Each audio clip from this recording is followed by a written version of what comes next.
move on. We have 2 items tonight. Item 1 and item number 2, they're all budget related. All of our discussion tonight will be focused on the council's budget, city's budget.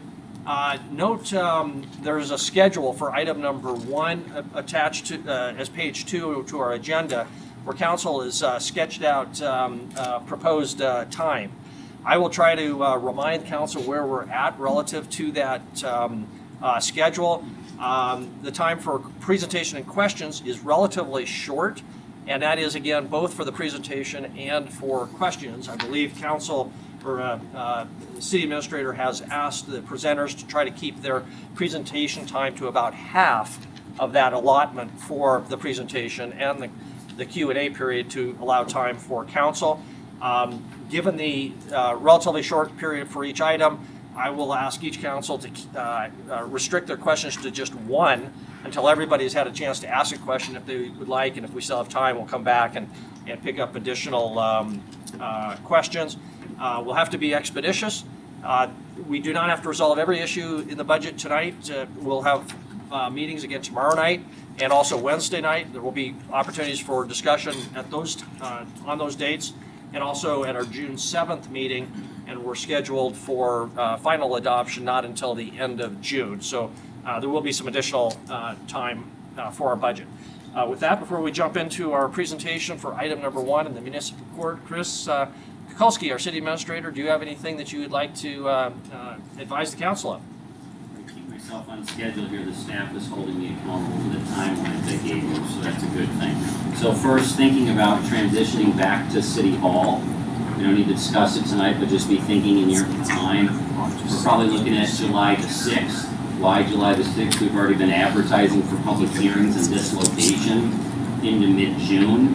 And I don't think we should move here for the night we adopt the budget, or move back the night we adopt the budget. So please let me know if that's problematic for you. But July 6th, why the 6th? It's a Tuesday after the holiday. So I think at that point, that's our target to be back at City Hall. And then just a reminder a little bit about the calendar. We got tonight, mostly public safety. Tomorrow, predominantly general fund. Wednesday, mostly public works. Then June 7th, anyone who's watching, a June 7th meeting is fully dedicated to 2 agenda items. It's a work session. The budget and Center for Public Safety Management will be here live to present the fire report. So those are the only 2 items we're going to let on that agenda. And then tentatively, June 28th as the scheduled date for budget adoption. So none of those are mandated, but that's how they're all advertising and we're set up to go. So with that, I think I'd like to turn it over to the judge and see if we can get ourselves back on schedule. Great. Judge Kolar, it's all yours. All right, great. Welcome everybody, and I'm glad to be here tonight. I'm going to make this quick. The presentation, just wanted to let you guys know that we've been a court of record since 1996. Our jurisdiction is misdemeanors, code violations within the city of Billings. We have federally funded treatment courts, 3 of them, drug court, DUI, and co-occurring. In our court, we have 15 full-time employees, 3 part-time, and the 3 of them are grant funded. Slide.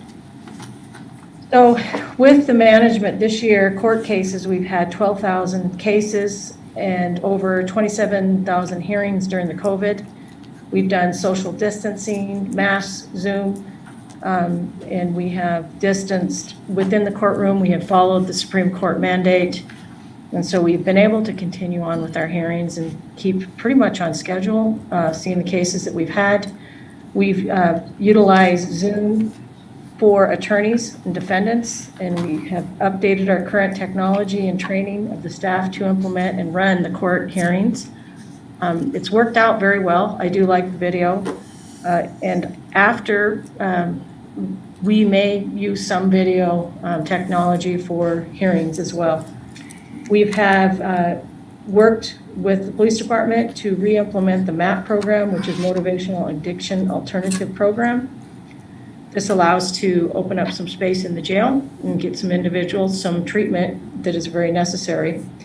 This is a very good program, and I'm really glad that the Billings Police Department has re-upped that.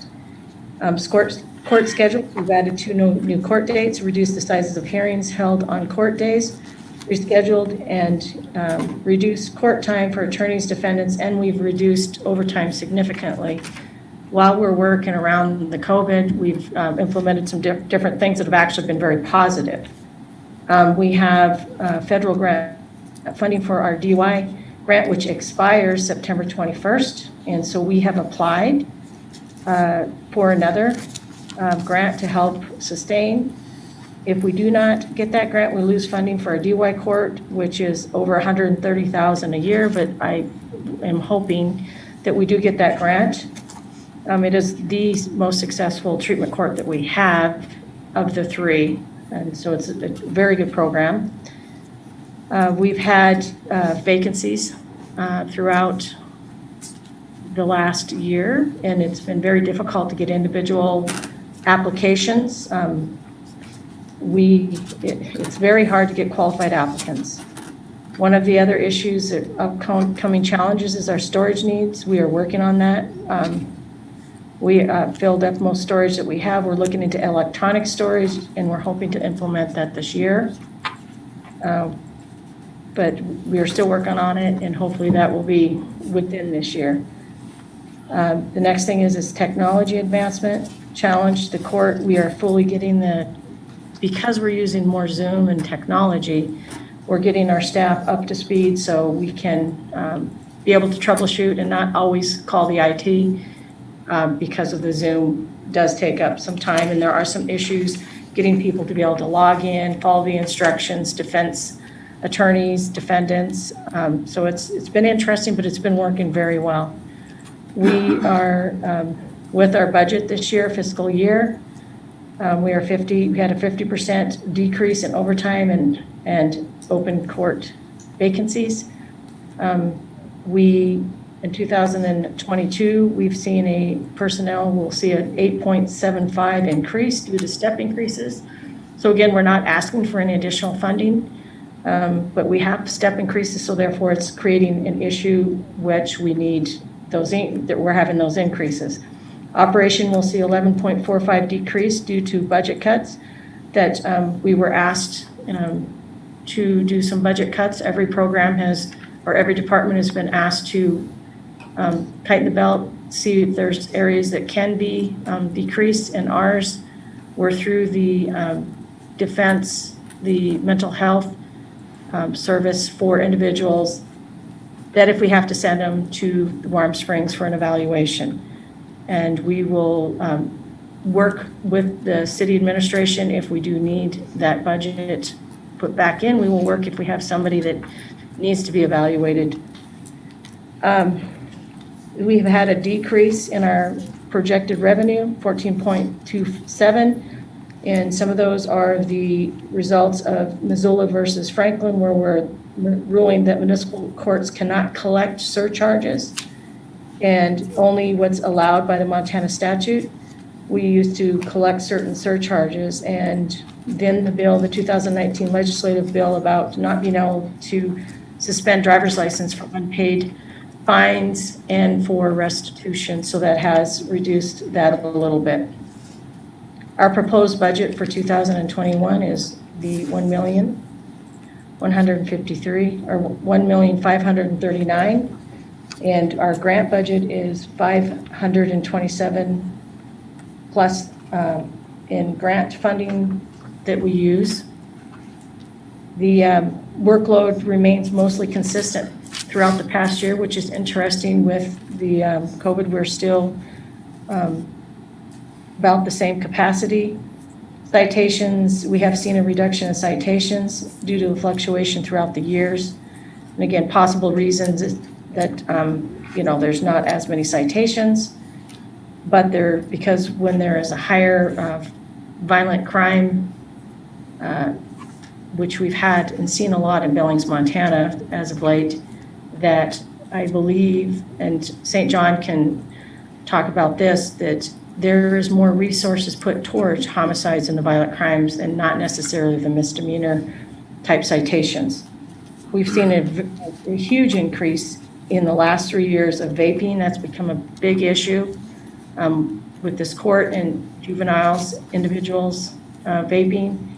I do have plans to start some sort of program to assist in the vaping and get a little bit more assistance with the individuals.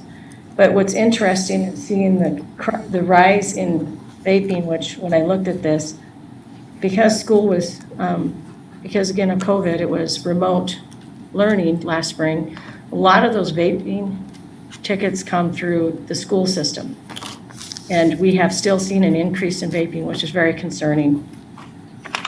And our treatment court started in 2005. We still have our co-occurring. Average time to complete the program is 2 years. DUI average time is 12 months, and the drug average time is 18 months. Any questions? Thank you, Judge. Just a reminder for the council, that's the municipal court section is at page 174 of your spiral budget book. Questions for the judge? Go ahead and raise your hand. Judge or whoever, I'm going to ask you to close your PowerPoint, then I can see more of our council members. Thank you. Go ahead and raise your hand if you have any questions for the judge. Council members Shaw and Purington. Thank you. Just a very quick one. I'm amazed to hear that about a third of the court budget is coming in from grant funding. That's fantastic. My question is, are there more opportunities for the city to be applying for more grants locally? And if so, what's the barrier? Is the barrier that it requires a local match, or just wondering how we can even up that fantastic number? Well, you still have to have matching, and I believe with the grants that we have applied for, we really have had a lot of assistance from the city prosecutor's office, public defender's office, Billings Police Department, and different organizations within the community have really stepped up to help us with this.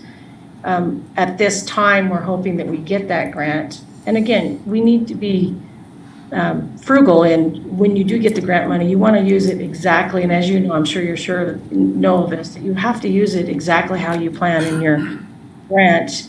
And so right now we're operating pretty well. We don't really need additional money for grant, I don't think, for treatment court. We're operating very well as long as we get that additional grant that we applied for.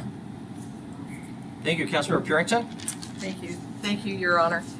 We've talked about this in the past, about increasing traffic fines as a deterrent, because we do have a lot of traffic issues.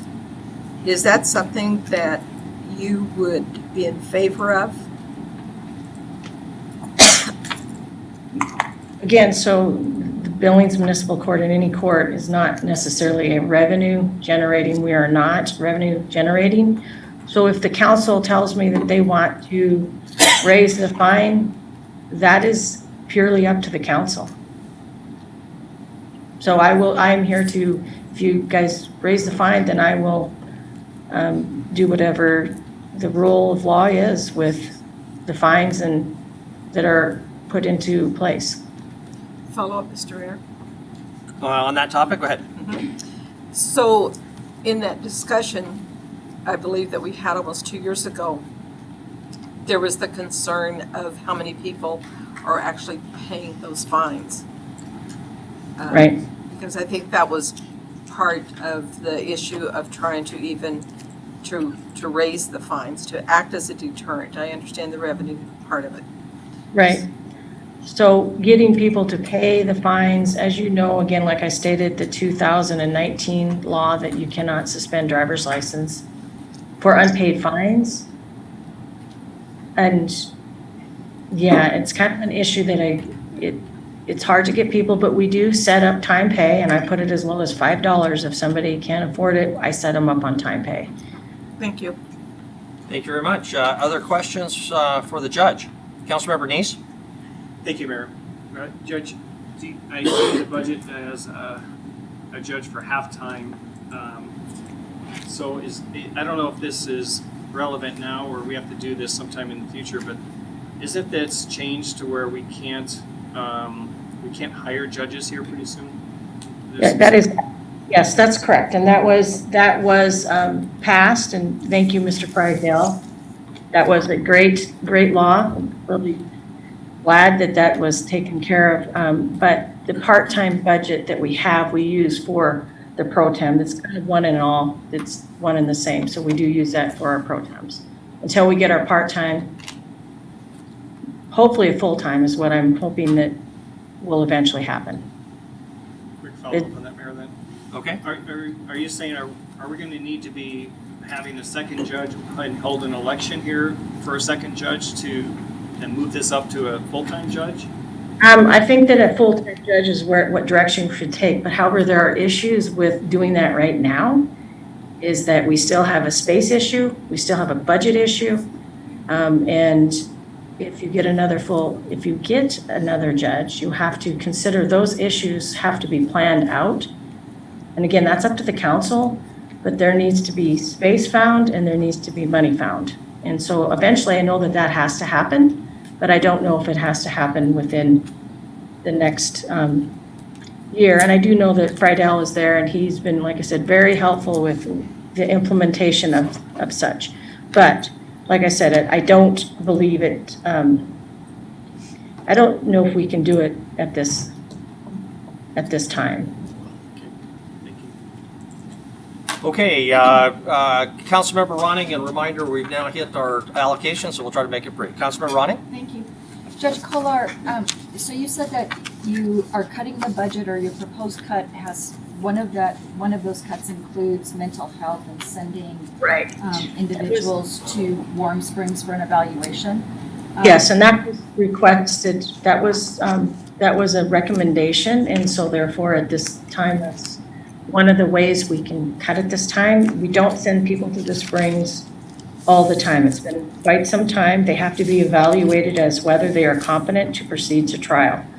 And working with the city attorney's office, the public defender's office, on individuals that do need to go, a lot of times they have felony charges as well, so they go underneath the DOC, felony.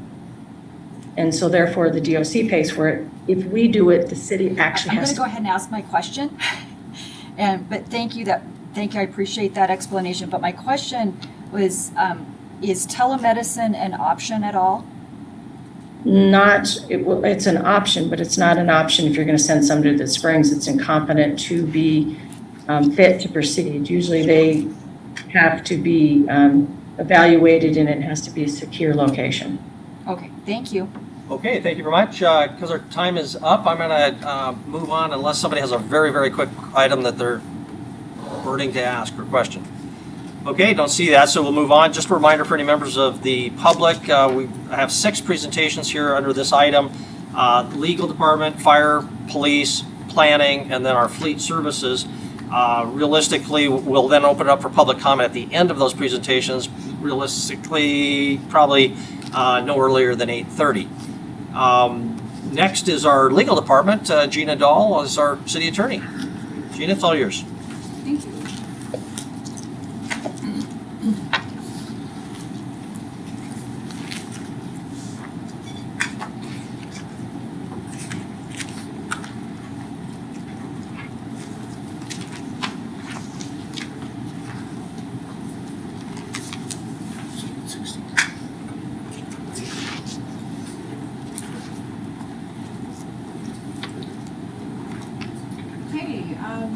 Currently, our office is staffed with 15 and a half full-time employees. And we are requesting an additional 2.5 full-time employees to continue to catch up to where I believe our office should be, as well as to deal with our increasing domestic violence caseload.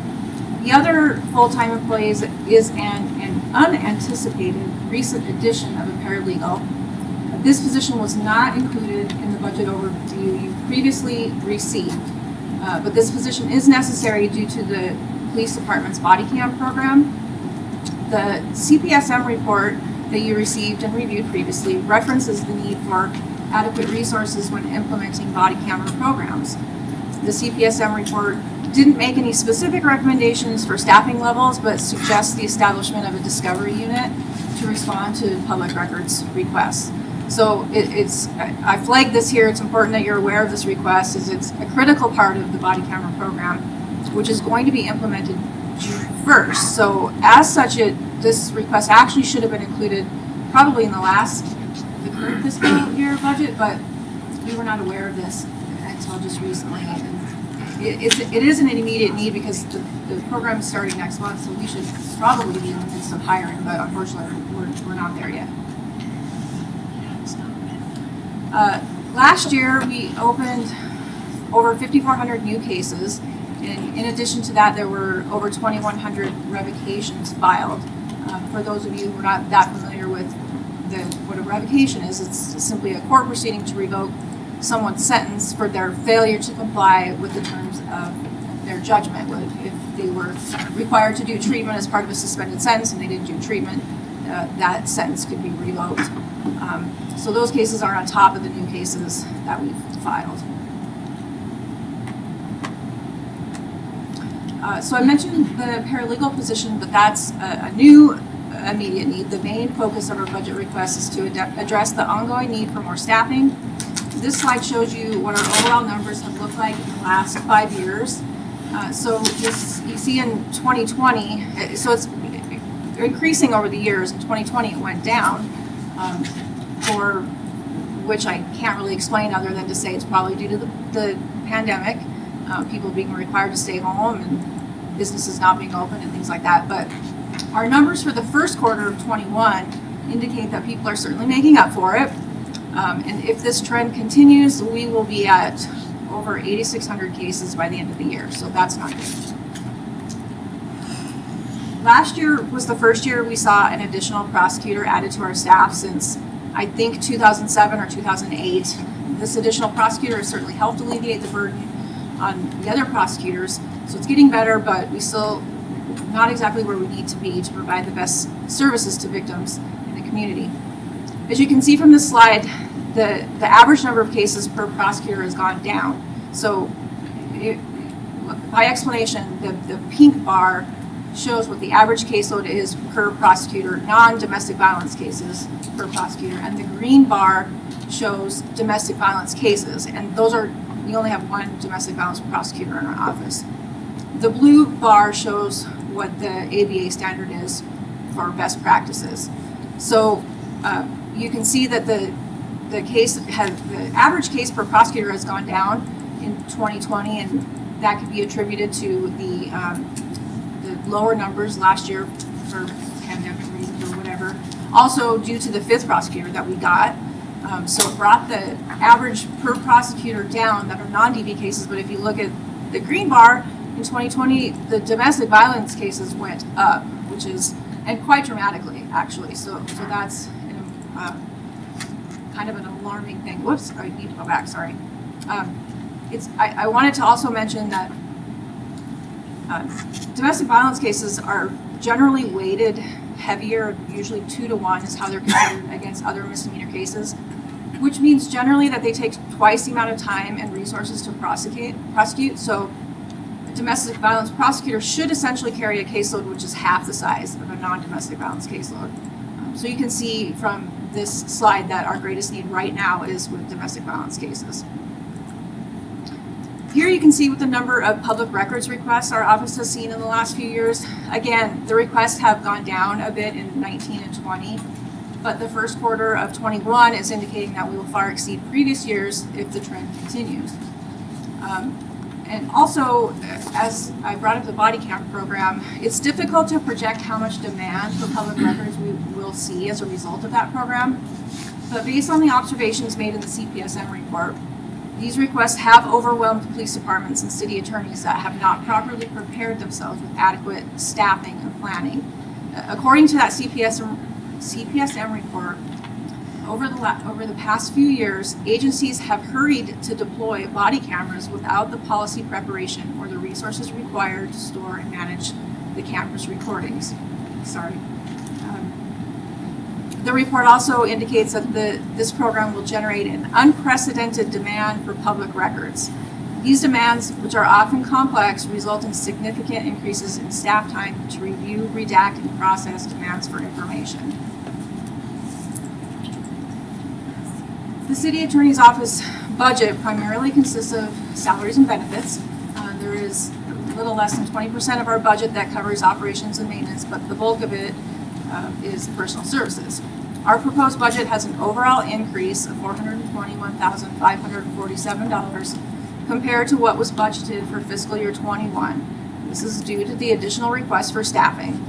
However, I just want to remind you that 2 of the requested positions will be partially grant funded by VAWA and VOCA, and that's referenced there on the slide. The grant revenue is anticipated to be about $185,000, and it's also showing anticipated revenue of fines and forfeitures. As mentioned, we need to add staff in order to address the anticipated demand for police records in the form of body camera recordings. With the implementation of the program, the legal department will need to provide legal review and oversight of the information being produced. Without knowing exactly what to expect, we are hoping that 1 full-time employee in the form of a paralegal will suffice. In addition to this new immediate need, we also have our ongoing problem of insufficient staffing. But with the VOCA and VAWA grant funding we were awarded, we can fund 2 additional positions, that being a domestic violence prosecutor and a victim witness specialist at a greatly reduced rate. The domestic violence unit is seeing a huge increase in cases, as you saw from the earlier slide, and it's critically important to address that need right away because it directly affects public safety. Without adequate staffing, cases are often triaged in ways that they should not have to be. We need to be able to address all these cases instead of prioritizing to only the worst of the worst, because we want to hold offenders accountable earlier, and maybe we can reduce the chance of them going on to commit more offenses or more serious offenses. We did, however, see some good news in 2020. Our office successfully navigated the pandemic without any major illnesses or absences within our department, which is good news because with such a small staff, any absence is felt in a huge way, and all staff are really critical to the running of our office in an efficient way. Another area which was a success or that we survived is the legislative session. Unfortunately, due to the transition which followed Brent's retirement, I was unable to take on much of a role in the legislative session as I would have liked, but one of our prosecutors, Ben Halverson, really stepped up and took an active role. Despite his already demanding caseload, he participated in the Public Safety Coalition as the city attorney representative for the state, and he attended weekly meetings to represent the city of Billings. He also testified for or against various bills which affected criminal procedure, or which would have affected some aspects of prosecuting. I think I can honestly say that there weren't a lot of big wins or anything for us in the legislative session, but we made it through without losing any tools that we need to prosecute effectively. The best news we have to report is the grant awards. The VOCA and the VAWA grants are great news in our plan to address the staffing issues. We'll be able to get these 2 new positions at a much more affordable cost and at a time when it is desperately needed. Finally, the addition of a 5th prosecutor helped reduce caseloads, which really gives the prosecutors hope. Unfortunately, we've gotten so far behind that we still have quite a bit of progress to make, but it is a great step in the right direction. We still have challenges in addressing our staffing levels. As you saw in an earlier slide, the average caseload of prosecutors is still more than double where it should be. And for domestic violence cases, it is probably more than triple where it should be. So we still have staffing needs in all areas of our office, prosecution, the civil division, administrative support, just everywhere. Victim services really do suffer when we're not adequately staffed. Carrying these kinds of caseloads for the prosecutors really does affect the way the cases are prosecuted, and choices often have to be made that you don't want to have to make. So it really affects public safety. Holding offenders accountable is huge. So we really need to get our staffing levels up to where it should be. We've also had an unusual amount of turnover in the last several months, and like I mentioned before, a small office that has a really big impact on operations. It's just the whole snowball effect. But I think our biggest issue right now is office space. We do not have adequate office space for our current staffing level, much less room to grow, and we really need room to grow. We can't afford not to hire people if we get the budget authority. We don't have anywhere to put them, so we're going to figure that out. We don't have adequate meeting space. Our prosecutors and our victim witness specialists meet with victims and witnesses almost daily, and they need private meeting areas to talk about sensitive topics. We just don't have that. Currently, our office is spread out over the first and second floor of City Hall, and there's just really no cohesiveness. And it really makes it difficult to manage and supervise the staff effectively. So those are our challenges. And with that, I'll take any questions. Thank you very much, Gina. If you could close your screen, I'll be able to see council members. Questions, I'll just also start with anybody who didn't ask a question in the last go-round. And Gina, I'll just renew my offer made to you the other day. If you do need office space on a ad hoc basis for meetings, whatnot, please just go ahead and use the mayor's office. Thank you, I appreciate that. Questions for Gina? Going once. Oh my gosh, I'm gonna get out of here without Man, oh man. Just paid everyone off. Really, no questions. Great job. Yeah, okay. Then we'll move ahead to our presentation on Fire Department, Chief Rash.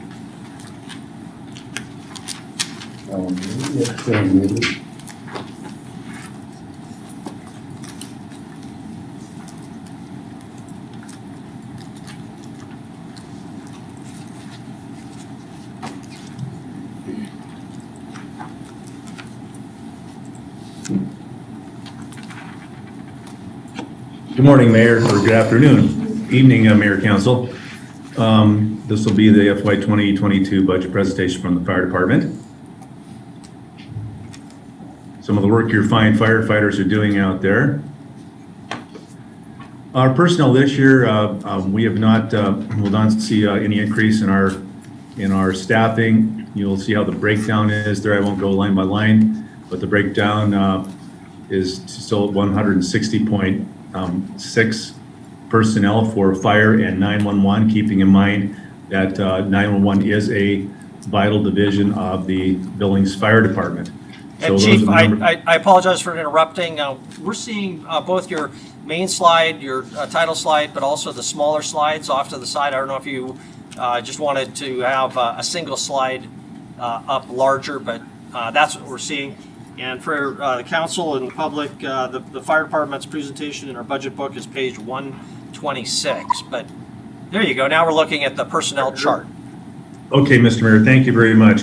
And a lot of us is going to say too is just a reference to the annual report that we published here a few months ago. If there's anything else that we can't answer, maybe you might have questions from that. Again, this is our personnel currently 160.6, again, to include a vital division of the 911 center.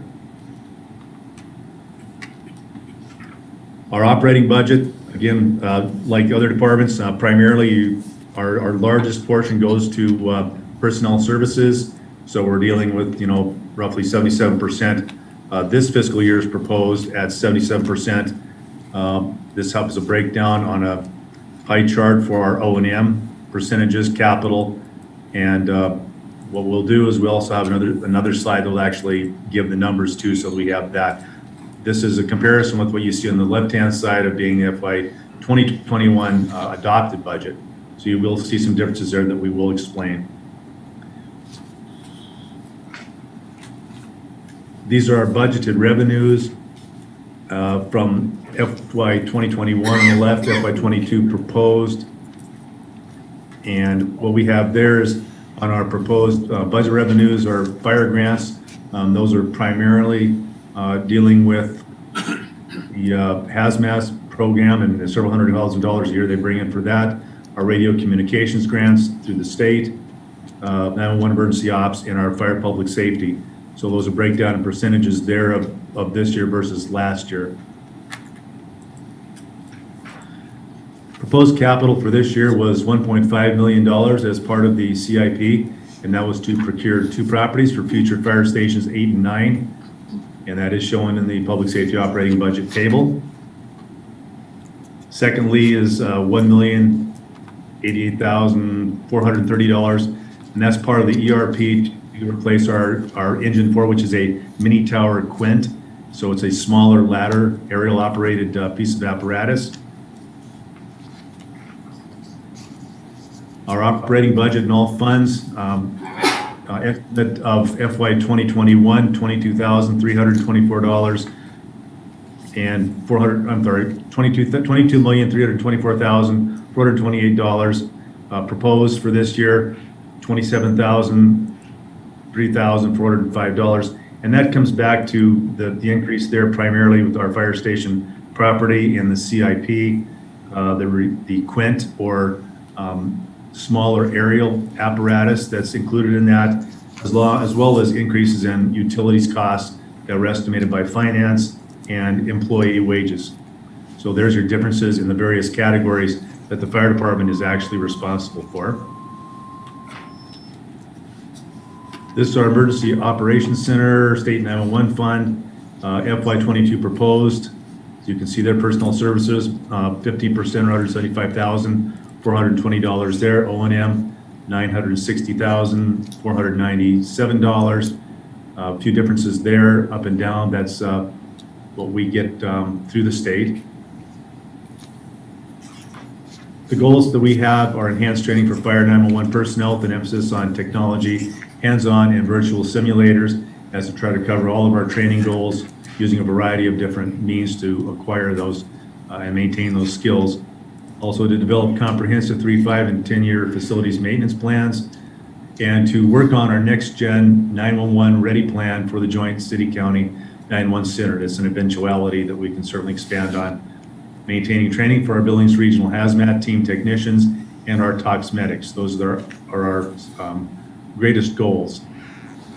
Additional goals are to augment fire prevention, investigation efficiency using technology, and to improve the accessibility of routine information to fire personnel and the public. We're trying to utilize better things, better ways to be more efficient throughout our entire department and 911, to include 911.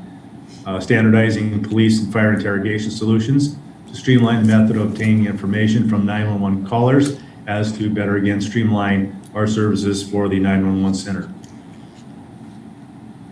Facilities projects from last year that we've been working on to economize.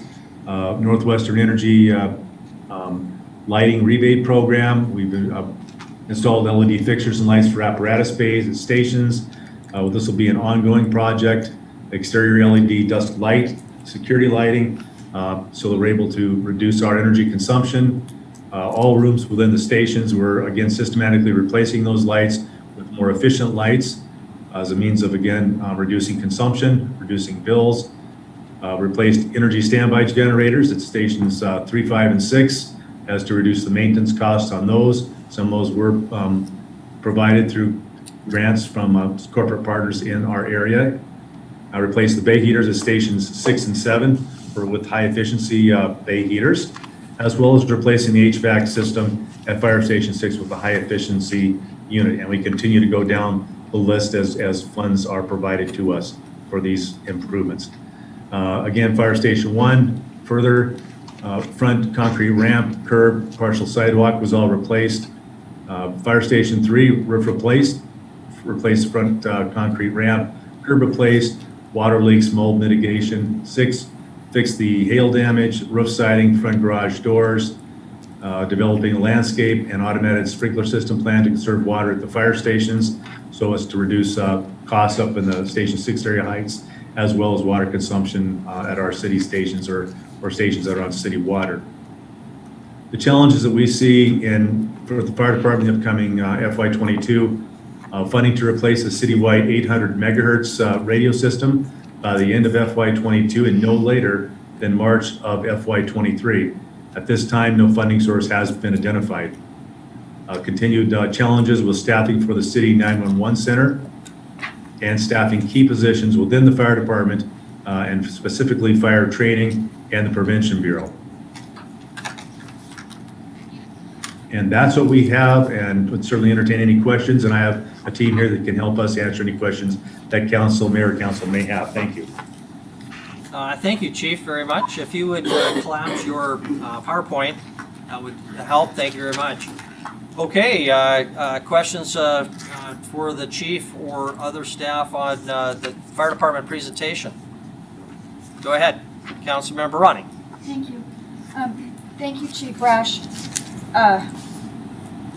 Is this since we haven't seen the CPMS study yet, and we don't know what's coming on that, is this presentation in accordance with what we haven't seen yet? What's going to be recommended? Are we going to be seeing something different or a different ask based upon that study? And I'm surprised that there's not a request for increased staffing. So I guess that's the combination of my question. Okay, I guess, Mayor, Council, Councilperson Ronning, I guess to answer your question, the number one thing is we have not yet seen the final copy of the CPSM report. And because of that, we really couldn't make any good firm recommendations based upon that until we see that final report. And I guess I would defer to City Administrator Kukolski if there's anything he'd like to expound on with that, specific to that report that we have not yet received. Chris, can you comment? Sure. So Mayor, Council, Councilmember Ring. So any of the non-budget impacts, we do know, at least the draft, and please give me a little bit of leeway here, I think there were about 45 recommendations in it. So similar to PD had 102, many of those are not financial or don't have they have an efficiency component to them, but not a budgetary increase cost. So this doesn't represent the report, full recommendations. Later tonight, when we talk about the public safety levy, that discussion does include a component of rolling out and I've learned today they don't have the term correct, quick response teams or what I call them, but the non-fire response, whatever that is, or what the name is, that's a part of that public safety discussion, because if we'd allocated resources towards that in this budget, that would have been pretty much any and all increases across all the general fund would have been just for that one program. You see the similar for police. So June 7th, again, reminder, they will be here June 7th presenting live to answer questions and go through that report in detail. And as I mentioned before, I think its primary first step is to implement those units and then reassess as far as the bigger questions about stations and timing. Okay, so to kind of just summarize then, Chris, this is the budget assuming no public safety mill levy, but that all could change with further discussion. Is that correct? a good summary? Thank you. Other questions? Councilmember Shaw. All right, thank you. Thank you, Chief Rash.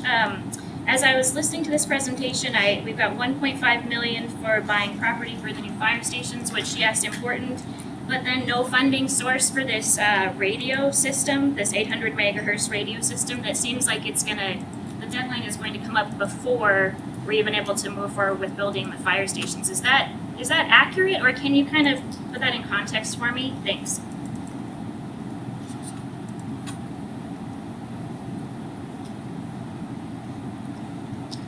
Chief, if you're talking to us, you're on mute.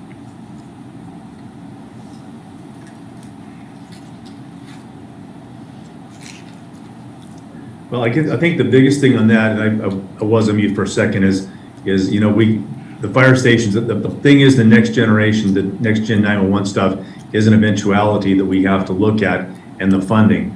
Again, we just have not identified any funding to be able to make that replacement and that enhancement. We have some sources that our new 911 manager has been working on, but we do not at this point in time, knowing it has to be taken care of, we do not have any funding sources identified that would cover that project at this time. Okay. I think the question is, Chief, should the priorities be, would you support flipping those priorities to fund the radios instead of buying the land? Or do you still stand by the prioritization that's in the budget? I'd stand by what we have in the budget because we still need the property for the fire stations, and then we have to work on several different potential revenue sources through the state and maybe other granting opportunities in order to actually accomplish the goal of coming up with the complete funding for the next Gen 911. So that'd be my recommendation on that. Thank you very much. Chris Kukulski? And if I could just add briefly, so that $1.5 million, so the strategy there is a couple-fold. Number one, it isn't just for land. So this one, we started creating the budget in February. We weren't nearly as far along as we are now in the reports or the phasing. The idea was if we set aside money over 2 years, this year and next, to both buy parcels, start design, we thought at the time, now I think that'll maybe be postponed a little while, but set aside the cash for the next station. It's not a question as to if we're gonna need an 8th station, it's really a when. So I think with the capital situation we find ourselves in with the pandemic and grants, that we think we should set aside, purchase the parcels if we can name their location. That, I want to make the point, that $1.5 million isn't just to purchase land.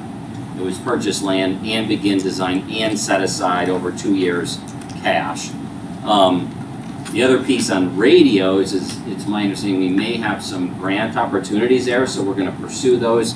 And the state of Montana has made some decisions. I'll get over my head really quick, but they've made some investments here locally for the state of Montana that if we do choose to partner with them, we may save some money. We're still need to emphasize, we're talking these radio systems we're talking well into 7 figures. So we may save a lot of money in a partnership with the state, but it's still, we're looking at a multi-million-dollar investment for switching over to the 800 megahertz system. Thank you very much. While we're on radios, Chief, can you comment, at one point the Sheriff's Department was on a different radio system, I believe. There was ways to communicate between the two organizations, but that created complications. Obviously, it's good to be able to talk to each other. Can you comment how our radios do or do not work together? Okay, Mayor, Council, I have our 911 manager, Derek Yeager, here, and he has been working diligently on that, and he's willing to address that at this point. Hello, Mayor, Council, Derek Yeager from the Comm Center. Yeah, currently our radio system that the city of Billings owns and operates and the sheriff's radio system are fairly incompatible. You're talking different technology, different generations of technology. The sheriff has recently made a significant investment in technology in the form of a radio system, and the partnership that City Manager Kukulski referenced with the state of Montana. He has chosen to go that route, and that will offer very significant advantage to interoperable communications. In addition, that is also one of the options that we're entertaining at this point for the city itself. Okay, thank you. Other questions for the chief or Derek or other staff? Put the fear of God into you guys, and now we're going to be done by 6:30. We're not. Any other questions for fire? Okay. Could somebody wake up Chief St. John? We're getting to him a lot faster than originally anticipated. So our next item up is the police department. That's page 222 of your budget book if you are following along. Chief St. John, all yours. Can you see the presentation and hear me okay, Mayor? Yes. Very good. Well, good evening, everybody. To honor Councilmember Brown's request several years ago on presentations, keep them clear, concise, and free of superfluous info. So I will attempt to do that. I'd like to present to you our bottom line up front. So at a glance, you will see what we'll be asking for this coming budget, almost $27 million. This chart, very similar to the fire department, starting in the 12 o'clock position. You can see that the great majority of our budget is personal services. We do not sell a product, we provide a service, and that's our number one asset. That and O&M comprise 96% of our budget. We have very little capital outlay and debt service this year, and the transfers out are simply internal and cost allocation.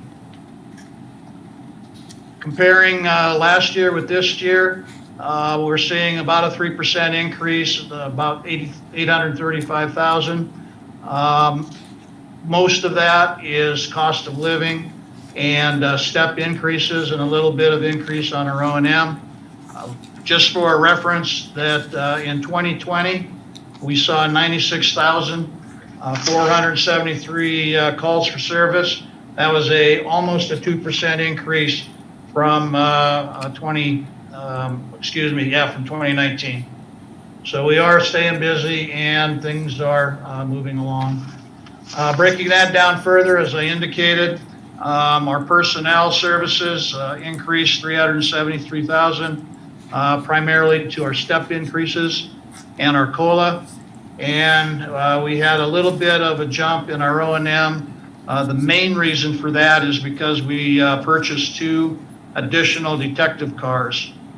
We got so much stuff going on in that division, we were out of vehicles and makes no sense to continue to rent. So if you take those 2 cars out of there, then that's down where it was the year previously. Other costs, our cost allocation, our internal charges, software subscriptions, and we do pay a fair amount for towing.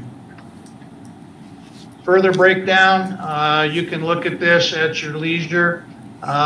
This is every division by every line item. So across the top would be each of our accounts, and then down the column here would be how much we have allocated to each of those divisions.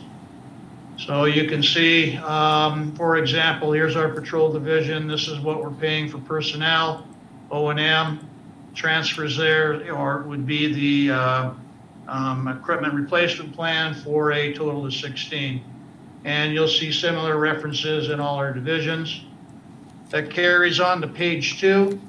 What I want to highlight here on the police programs totals these are revenues that we bring in primarily from grants, a drug forfeiture account. We use those to pay for our HIDA supplies, HIDA overtime, railroad overtime, and some Homeland Security monies gets us some pretty large equipment, and that's all reflected in the police programs total. So you add that to our to the budget, public safety total of 26 million, and so that's where we get the 28.2 for a request. What are we going to look like next year? Still authorized 154 on the books. We have 158 as we speak. I retire one at the end of the month. This is in conjunction with the administrator's instructions to keep hiring until he says stop. This is a nebulous number that goes up and down, but we're very close to where we need to be. We're really short on our support staff. As you can see, we're down 3. Like Parks and Rec, as you're going to hear in a couple days, we have trouble hiring this position or these positions as well. But that's a process. We're using part-time, Vista volunteers, anything we can to keep that division rolling. And then animal control is fully staffed with 7. Last year, what our successes were, I know you've heard about our CPSM analysis. That was well handled by the department, and I got some good recommendations. They didn't find we were broken, dysfunctional or anything, and they had some good recommendations to tweak the operation.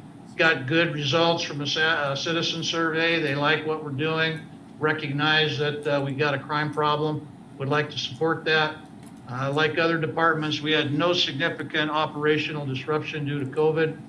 Fantastic job by HR, by our staff, and by Gavin Volter over at the library, who's serving as PIO, keeping us up on everything. Obviously, there's a national debate going on about police reform. Maintained excellent rapport relationship with our community throughout that time. And then the CARES investment was that 1.1 million that you gave us. We are moving forward dutifully to spend all that on the items identified. Our trends that we're seeing, I think this was brought out in the news report a while back. We are seeing an increasing population in Yellowstone County and Billings. That, of course, is going to bring commensurate work for us. No surprise here, an increase in violent crime, about a 70% increase over last year in the things that we're seeing. We are dealing with complex problems throughout the entire justice system.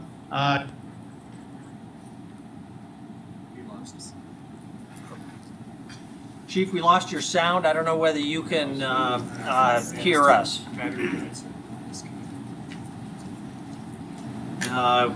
We will just hold tight briefly while we deal with the technical glitch.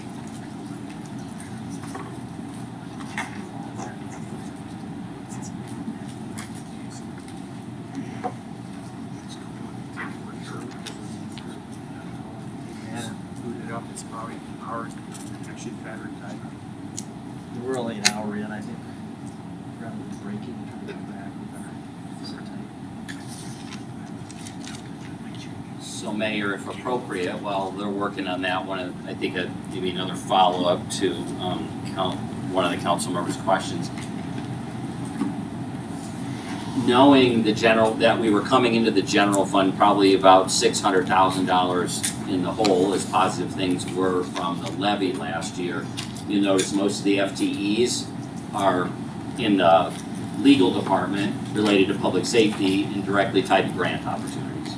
So, and if you look back historically, where have we added? It's not been in that legal area. So, kind of knowing we only probably had a handful of positions to be able to put into the budget, that was really the priority in the criminal justice system for cash in the budget. And then as we talk later about a levy potential, then you see all areas of public safety kind of on the table with what the needs are. Thank you for that clarification, Chris. While we're waiting to get the chief back, is there anything else about the police presentation that you can anticipate that you want to bring before us? You know, I think one of the challenges for all of us is separating these two issues. I mean, we're here, we got to get a budget adopted for the next year. Simultaneously with that though, with especially what we've seen over the last decade related to crime, is the separate conversation about the public safety levy. So that's why there are separate presentations tonight. Just keep that in mind as you're looking for. The chief didn't ask for 19 and a half FTEs in the budget, not because he doesn't want to go there with the recommendations in the report, but there's just no capacity to even come close to implementing any of that without some injection or support by our citizens. So Okay, thank you. Chief, it looks like we've got you back. While you were offline, the city administrator reminded us that the city attorney's office had not seen additional staffing for many years. And so with the limited additional funds, there was an effort to prioritize the city attorney's office while still recognizing that you have very significant long-term needs. But in this particular budget, that was the choice. So, Chief, are you with us? Sorry, I think it's only fair you stay quiet. Oh, I will, because Chief, we can hear you kind of coming up on. I turned on my speaker, I can hear him, but he can't hear us. thank you. Okay. Our IT professionals, any advice for us? We're kind of waiting on this, unfortunately. Once it gets through this, we'll get this one back on, like so. decided to We take the have a vote. technical Yeah, issue I'm here. sorry. We have no power over this part. It's Microsoft. Okay. We'll be with you in just a moment. I unmuted my mic to talk to Whoever's him. talking, just unmute. So everyone will be able to hear you, but you have to remute yourself Yeah, just as soon as you're done. So if you want to ask a question. Okay, so we should be able to pick up the chief as soon as our computer that's running his connection reboots. And it now says 100% complete. So that's a good sign. We should be with them in another hour or two. It's like my computer.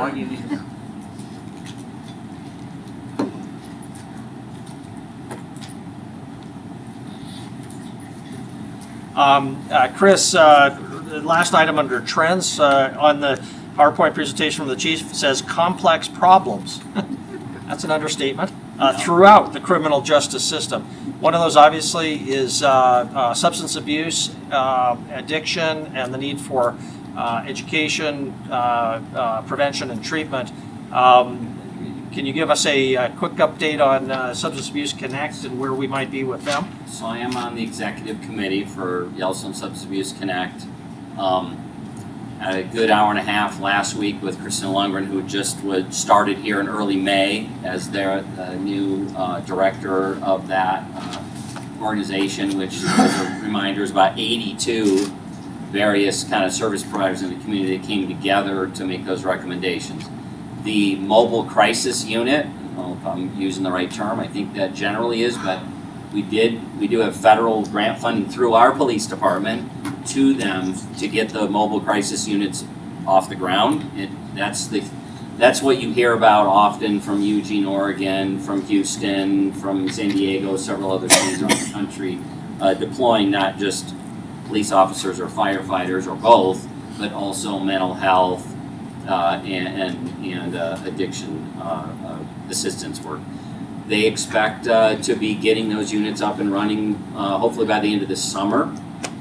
And the grant funding appears to be there to show, give us the opportunity to prove that this is going to be a more efficient service delivery and a more effective. And after that, when we get into that public safety levy, you'll see, like last year, I put a small amount of funding to be a partner in those areas. A lot of complexity and a lot of details to work out there, but that's one of the components. All the way on the opposite end, and you guys let me know when the chief is ready, on the opposite end was our work with the legislature, trying to get, frankly, the state's prisoners out of our jail because they occupy anywhere from 75 to 125 beds. They've enjoyed that at a less than cost expense by our taxpayers in Yellowstone County, and those are beds that can't be occupied by MAP or our other programs here locally. So there wasn't a stick attached to it, but there was that small piece of legislation to get a written description of why they haven't moved folks. And we are working with the Sheriff's Office and the County Commissioners as to what are their plans and thoughts relative to the incarceration side of the house. And then I'll tell you, this morning we spent the better part of an hour with County Attorney Twito, getting in detail about the challenges we face around sober living facilities, code enforcement, legal authority, not authority, and how do we deal with those issues as they are having an immediate impact. But it's not as simple as saying, oh, we want all sober living facilities to be gone. Many of them have operated very successfully for years, decades, but Billings has seen an absolute expansion of those numbers. Like, if there are 40 new ones in the state, Billings has got 34 of them, Missoula's got 3, Bozeman's got none, and Helena's got like 1. So there's data there that we've got to collect and work for code enforcement, law enforcement, city attorney's office, all to be working together to figure out how do we deal with this brand new advancement that a year ago was not something on our radar as a big problem. Okay, thank you, Chris. You also mentioned the MAP program, which was a topic on Judge Kolar's screen. I'll get the acronym wrong, but Motivated Addiction and something program, and which is a bit of a carrot and a stick approach. You got options for treatment, but if you don't, you go to jail. The problem was there wasn't any stick. And I know last week there was a meeting about having a guaranteed number of beds for that program, and a question as to who's paying for those beds. Has that issue been resolved, or is that still out there? And are we confident we'll see a reinstatement of the MAP program soon? It is still a challenge. It opened back up for days, then had to be wound back down, and we're trying to work through how can that function and work for all components of it. So I think probably, especially me being the least one in the room, informed to be able to get into the kind of detail. We're not giving up on the idea. Its concept, I think, is right. Need to work through the challenges in partnership between our legal, law enforcement, and county as to how to have a sustainable enough amount of beds to make that, to have that system work. Okay, any progress on the chief? Dave Watterson, do we have any sort of? Should be back. I am here, Mayor. Yep. Okay, Chief, we can barely hear you, so we're going to turn up the volume on your mic, and welcome back from the dead. Thank you. Thank you. This any better? Yes, that sounds great. All right. You left off on the trends, increase in violent crime. You had gotten into that. Let me share this with you real quick and get back where I was, almost done.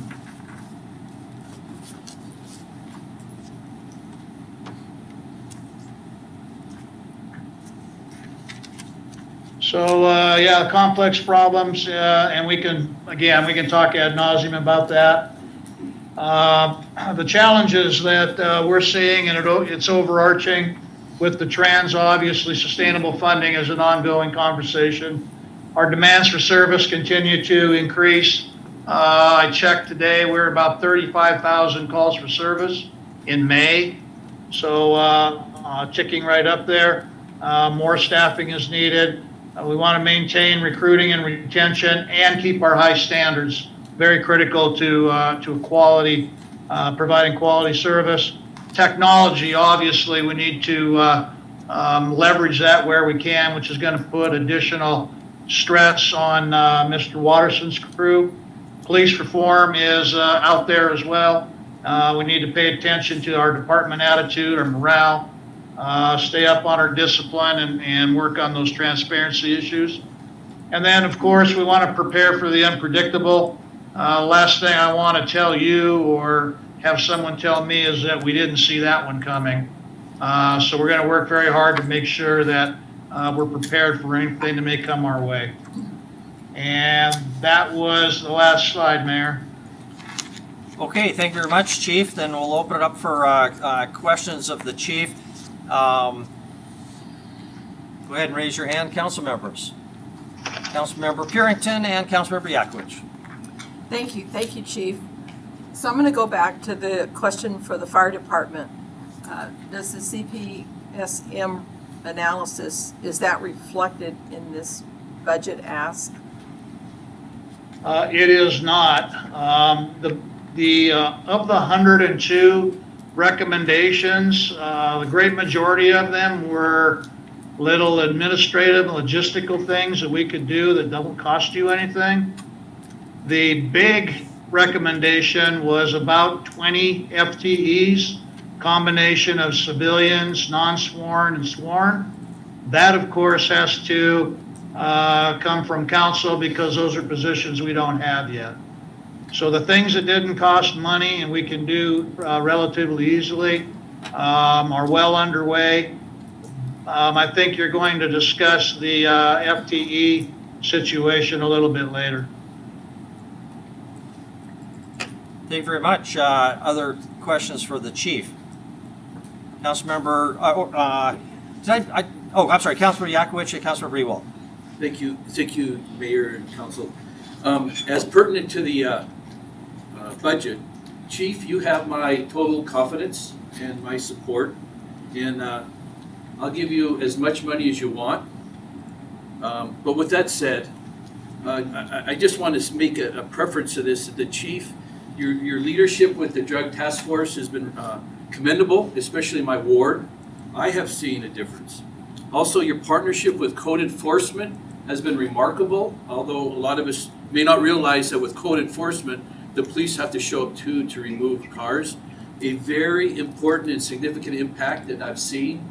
And thank you, Chief, for that. Also with Officer Keatley, and the crime prevention, their volunteers have been doing a yeoman's job making a big and a very important difference in my ward. And so I've noticed traffic safety has been upbeated, and I see people slowly continue to run red lights. I've been seeing the police stopping a lot more.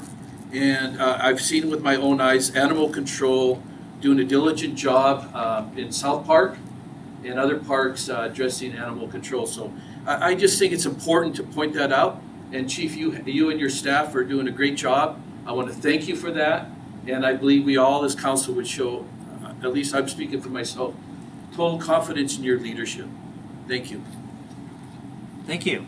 Thank Councilmember you for the Ewald. kind words. Thank you, Mayor. Chief, of the 154 patrol officers, how many of them are actually behind the wheel as of today? Are we still short several? Yes, council member, I want to say we're probably about 7 to 9 maybe are in various stages of training. We just swore in 3 new ones today. They're all pro certified, so we gained 12 weeks of academy time for them. But to your point, there are a handful that are still in training. Follow up, please, Mayor. Go ahead. Thank you.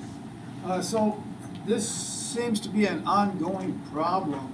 I think since I've been on the council 3+ years, there's only been like one time when you reported that you were fully staffed. Is this because of retention or because people are retiring sooner than they normally would? Or you get people through training and they find out this isn't their cup of tea, and so they go, well, I'm out of here. What's the underlying issue that keeps creating this problem? Well, council member, if you look right now, we are +4. So we're really not having that staffing problem. And that is thanks to the support and direction from the administrator. I can tell you unequivocally, with the exception of maybe a couple people don't leave here mad. They generally retire. It might be a personal issue, might be going to another department. But for the most part, our people are retiring after a 20+ year career. And we had a big hit there when everybody landed at year 20 at the same time. And so that was took a little while to get caught up. That's going to happen again down the road because we hired a bunch of people. But no big reason other than most of them are leaving because time's up, 20+ and they're on to something else. Another follow-up, please, Mayor. Okay. So you're +4 on the payroll, but we're at -7 on the streets. That's a number that speaks, because those are the ones that are out there patrolling all the time, and if we're 7 short, that just puts more of a burden on the ones that are actually out on the street. So that's what I'd like to see, if we could come up with some way to keep that 154 on the street somehow, and not just be on the payroll, have 4 extra on the payroll. That doesn't do anything for the street work. Well, council member, I would say that except for the 3 at the academy right now, the rest of those officers that are in training are on the street. They are partnered up with officers in various stages of training. They're just not on their own. So they're occupying a seat in a police car, and again are in various stages of training. The ones who are at the academy, you're right. They're not helping us at this point, but when they get back, we'll put them to full use. Okay, thank you. Thank you. Council Member Neese. Thank you, Mayor. Councilmember Yakovich wanted to go ahead and give you all the money you wanted and hire all the police, so, which is great, but once you're out in the street, it seems to me you have a jail shortage. What is the police department or the city doing to help alleviate the jail shortage? We could hire as many police officers want, but if they can't do something, as I understand now, they're just given writs and they walk away and they don't show up to court. Yes, council member, that's a very difficult situation for us, and everyone's frustrated. We're working very hard to make sure that, we can divert as many people away from the justice system as possible, and that goes to your later conversation on substance abuse and the Connect project to get them out of the criminal justice system. In the meantime, we're working with the jail to make sure that they got people in there, or they got room for people that need to be in there. If people can get by with a notice to appear, we do that. We are in partnership with the district court on basically an amnesty court, for the lack of better terms. Once a month, people that haven't shown up for a ticket or a warrant get to come in and basically get reconnected. It's been a huge success clearing up hundreds of warrants without having to go to jail. So yeah, we certainly understand it's a problem.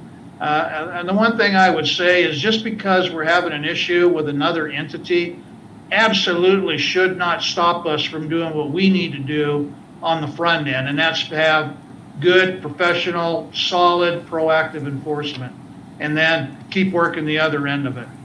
Quick follow-up on that. Councilmember Neese? Thank you. Chief, I think it was a year or so ago, someone mentioned how one of the nearby counties was expanding their jail.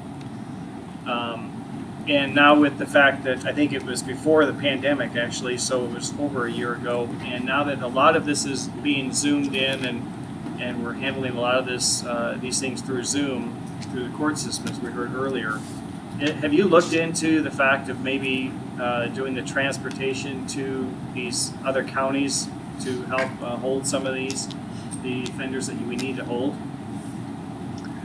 Council member, I have not looked into that because that is not a police department function. The sheriff's department runs the detention facility and handles transportation back and forth. The only thing that we transport, I should say, the only people we transport would be individuals for misdemeanor cases that are coming and going to Judge Kolar's court. But we do not transport to other facilities. We do not transport to Warm Springs, for example. That's a county function. Thank you. Thank you. Other questions for the chief? Councilmember Ronning? Thank you.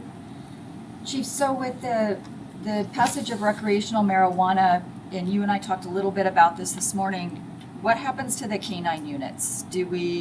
Are we reducing the K-9 units that we have in Billings now, and do those officers just assimilate into different positions, like just going back to regular patrol, or what happens to those officers and what happens to those dogs? Thank you. Thank you, Councilmember Ryan. Members of the council, what she is referring to is our K-9 unit has, except for 2 of the dogs, all have marijuana on board for detection. And with the passage of recreational marijuana, they have essentially become useless because that could potentially put us into a bad search and seizure and expose the city to liability. And so we're trying to salvage what dogs we can. Our patrol dogs are for tracking and aggression. We can use them for that, but not detection. We do have some dogs that are working in the federal area, potentially with the U.S. Postal Service and our railroad officers. So we still have marijuana illegal in the federal system, and the dogs would still be useful there. If we cannot find places for them to go, then they got to be retired, because you cannot untrain them on an odor. And then we would, have to decide how many and what they're going to look like. So certainly things that we want to manage very carefully. Thank you. Thank you very much. Unintended consequences. Other questions for the chief? Any other questions for the chief before we move on to planning, code enforcement, and community development? Chief, last question, I guess, back to the jail. The county has received $33 million of ARPA funds. Would you support efforts to build another pod for the jail, assuming there was a way to fund the staffing of it? Mayor and council, I certainly would, especially if it was their money. The other thing I would do is, and it really comes from your body and the commissioners, pressure needs to be put on Department of Corrections to get their inmates out. There are anywhere from 100 to 110 inmates that are adjudicated that are just sitting there taking up space. And we could, if they can get out and to go wherever they need to be, that would be most helpful. We're probably not having this discussion with 100 extra beds at no extra cost. Thank you very much. I'm sure the council would appreciate a regular reporting of what those numbers are. I assume that's coming to the city already, but maybe that could be passed on to the council. And if it's not coming to the city on a regular basis, maybe we could take steps to collect that data. Thank you very much. Certainly, Mayor, I'll make that happen. Okay, that'd be great. Before we move off this item, final call. Any other questions for Chief St. John? Councilmember Ronnie? Thank you. This would just be a follow-up to what Mayor Cole just requested too. Is it possible to get a follow-up also on the number of probation and parolees that get sent to Billings and the other communities, just so we can continue to stay on top of the information of how many are sent to Billings really in a much greater number than are sent to the rest of the area of the state? I believe those numbers are available. I'll try to find them and report out. Thank you. Thank you very much. With that, then, we will move to our next item, planning, code enforcement, community development. For any members of the public who might have recently tuned into Zoom or come here to the library, this will be the fifth department presentation. We're actually a little ahead of schedule, which is great. And after we get our presentations by fleet after this item, we'll open it up for public comment and take a break, unless we have to take a break before that. Wyeth Friday, our planning director, it's all yours. All right. Well, thank you very much, Mayor and Council, and good evening. Thank you for the opportunity to share the Planning and Community Services Department fiscal 22 proposed budget. And before I start, I just want to note that on the meeting tonight, I have the 3 division managers for the department, Monica Plecker, the Planning Division Manager, Brenda Beckett, our Community Development Manager, and Nicole Cromwell, our Code Enforcement Manager. They just are a fantastic team that keeps our department going and moving day to day with our operations. So they are here as well to help if there's any questions or anything for us to address that I might need some help with. So our department is very public facing, as the council and the mayor know. We're involved in many things across the city, and many of the things that take a lot of your time as council and mayor and attention regarding things like code enforcement, land use, housing issues, et cetera. But our department is quite small for all that we do. And we're constantly kind of at this point where we're either at or beyond, in most cases, where the service expectations that we are hearing and seeing in the community and the council are running into our limited capacity to meet those expectations. And I'll talk about that a little bit more as we go through the presentation. Let's see, let me get that out of the way. So again, we have 3 divisions in the department, and then the other sort of, it's not a division, but the other big responsibility is our urban renewal districts, the 3 that in my position, I work with all those districts, and then also provide some support to the neighborhood task forces that I work on with our department receptionist. But the bulk of the work in the planning division, code enforcement, and community development are the areas of our focus. And that's where you see, in terms of code enforcement, enforcing more than 22 of our city codes, Planning is involved, obviously, in transportation planning, land use planning. We have 9 boards and commissions that we support through that division. And then community development with all the HUD programs, as well as administering the AmeriCorps Vista program. One thing to call your attention to on this slide in the bottom left is that the council adopted 13 council priorities for 2021, 2022, and our department is actively involved in 8 of those, or 62%. So again, to the comment that I made at the beginning, we're very much involved in a lot of what the council and mayor, you are doing on a regular basis and looking ahead as well. Just to calling your attention to some of the numbers in terms of things that are going on from last year and 2019. I'll just call out a couple things. You can look at this, when you have more time. But the orange arrows are all going up, which means activity and cases, et cetera, are increasing. Code enforcement, we're up at 4,300 cases in 2020, and it actually represents more than 8,000 property inspections for those cases. So a lot of activity in that area. I will note that our housing rehabilitation, our loans there, you see we had 2 in 19 and 0 in 2020. We are experiencing, like much of the development community and building community, a shortage of contractors, as well as a shortage of contractors that want to take on the HUD requirements and regulations to participate in those home rehab programs. So we're seeing that falling off in that area with all the demand on building. And then in the social media area, we continue to work really hard to communicate with the community and our stakeholders and customers via social media. So we're seeing an upward trend with our Facebook followers, our Billings Metro Vista Facebook page, and then also continue to notify people through email blasts. To get into the numbers a bit here, our total department revenue for fiscal 22 is projected at $8.3 million. I want to make an important note, and I'll say it a couple times during the presentation. Included in this is the Skyline Trail grant from the Build grant that funds that portion of the project that we received that includes the Inner Belt Loop and the Skyline Trail. So literally about half of what is showing our revenue for 22 is that one-time project. It's not ongoing revenue. So just wanted to call that to your attention. We will be managing the grant portion of that project. Public Works Engineering will be managing the construction of the trail as they will for the Inner Belt Loop.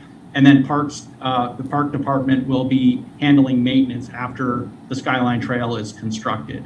But anyway, just a note in terms of that. And then you'll also see our federal grant overall funds are up, and that also is attributed to funds we received from the CARES Act through the CDBG CV funds that community development received last year and that we are working to implement now. Looking at revenue sources by division, just to show you, we really have 4 funding sources that serve the department. Federal, which is significant, you can see community development and planning. That's transportation planning, the MPO dollars in planning, and then the HUD funds in community development. We have general fund, which is solely funding our code enforcement division in its entirety. And then we do receive $65,000 from the general fund for rent for the community development division offices here at the Miller building. Other than that, we have the countywide planning levy that goes to the planning division to support planning operations there. And then we have charges for service is the other big one. And that's for, again, planning, that's subdivision, zoning applications, annexations, et cetera. So really we have those 4 kind of areas of funding, and they're not very flexible in the sense that to change them or increase them is very difficult. In fact, with federal grants, we really receive what we're allocated, and that's we work with what we get. The mill levy, the countywide mill levy would have to be approved through a vote in coordination and support with the county commissioners. And then our fees for service, we review every two years with you, the council and the commissioners, and that's decided by the council and the commissioners as well. So we can't quickly kind of dial those up and down in that case as we're responding to the demands on expenses. Getting to expenditures, again, we're not usually a capital intensive department at all, but you can see here the capital outlay because of the Skyline Trail project is significant for 22. Normally, our operations and maintenance and our personal services, our staff are the 2 big chunks of expense that we have. So again, that 9 million, really we're looking at a little bit under half of that. And again, there's some additional funds, the way that the transfers go with our community development programs as well. But that's important to note, as well as the fact that we have the general fund shown as an expense here for code enforcement to balance those revenues. Real quick, just looking at our revenues and expenditures over 10 years. This goes back, you can see we've been generally trending with revenues above expenditures. We're kind of matching up right now as we go into 22, but it's been for the most part above. We've had a few dips and ups and downs throughout the years, but that's been fairly steady trending in the last, since 2018, we've kind of stabilized that to an extent. Just briefly on our reserve status, the only division that carries reserves is the planning division. And that's because community development is HUD funded, and so they don't carry reserves through those grants, and code enforcement is general fund, and so we also don't carry reserves there. The planning division, we're projecting about 400,000 in reserves going into FY22. That's 19% of our operating budget, which is above the city recommended minimum reserve of 13%. And we're seeing some of those reserves being spent on some uncontrolled O&M, some software fees, and the COLA, projected COLA that we may see later on here with the new fiscal budget. Getting into our challenges, really it falls into two areas: service capacity and then our revenue diversity or flexibility. And so when you look on this slide, the left-hand side, that service capacity, the two first items, the code enforcement manager and the planner one, are both included in the proposed budget. Code enforcement manager, obviously, in the code enforcement division in the general fund, and then the planner one in our planning division. And that planner one position partially funded through our metropolitan planning organization. So those are both in the proposed budget. We are also looking at long-term, some temporary help for community development support as we continue to administer the federal funds. We're kind of in the middle and process with the CARES funding, but now the ARPA funding we've been noticed of award, a $1.2 million award. We're going to not get guidance on that probably till the fall, but that could be many years of administration. So we're just kind of looking at how we're going to manage that. And then the things that are shaded out there on the left is really looking forward. The proactiveness of code enforcement, obviously with the public safety mill levy discussion, if that's going forward, we would certainly expect then to be able to meet those the proactive approach that code enforcement is. We've talked about that a lot with you last year when you were looking at the public safety approaches and tools in the last budget cycle. Future neighborhood planner, and that goes, I'll talk to the right here in just a moment on long range planning, but that's a future look, and then community development staffing, also kind of longer range. Those, just briefly, the code enforcement manager and the planner one, I would just say those are not silver bullets. They don't solve all of our capacity needs by a long shot, but they absolutely are critical to moving us forward to better meet the service demands and expectations that we have. So that gets us climbing out of that capacity deficit and moving in a positive direction. On the revenue side, I've already mentioned our revenue sources, but really looking at long-range planning, which is a big discussion that I know the council you've had, we've been looking at regarding everything from neighborhood plans to growth policy updates to area planning, really looking at what are the options to fund that long-range planning effort at a good, solid level. That could be the public safety, or excuse me, the planning levy, the countywide planning levy being increased through that process, or potentially some sort of general fund allocation as a couple of options there. And then community development, long-term local funding. Right now, community development is HUD funded. And so when there's interest in the community or from you to have community development staff being more involved in housing discussions in the community, homelessness discussions, other things that you might expect community development division to be involved in, we really don't have that flexibility because our staff is funded and attached by that funding to those HUD programs that we administer. So you really have to look at what's another flexible funding source that would enable us to have those staff or new staff be able to do that and not be so tied to the HUD programs that we have right now. So successes from 2020, we continue to provide all the planning and community service department services to our customers the entire time we went through the whole pandemic last year. Even when the offices were closed and we didn't have any customers coming in, We had all of our services operating, and we continued to deliver services the entire time. As you've heard from other departments, really very successfully minimized our employee health risks and customer health risks, and it was very successful given the challenges we were up against. We had all of our boards and commissions moving to online meetings, meeting public hearing requirements, extremely challenging. The staff mobilized, and we were able to get those up and running in a month and be able to carry those on right to the present day. We also moved to online project and public meetings across the board and found that our customers really, especially the pre-application development meetings and such, where agents and applicants are trying to participate, doesn't matter where they are in the country, the state, they're able to be involved in that. And I think we're going to be seeing that carry forward after, regardless of where we are with the pandemic. We launched e-plan middle and review. We're still working through that, but that's a big step as well, so people can submit and have their projects reviewed online and move back and forth electronically. And then we were able to digitize hundreds of paper files to help free up space physically here, and also to make access easier for both staff and the public to get to these older files when they're trying to do application research.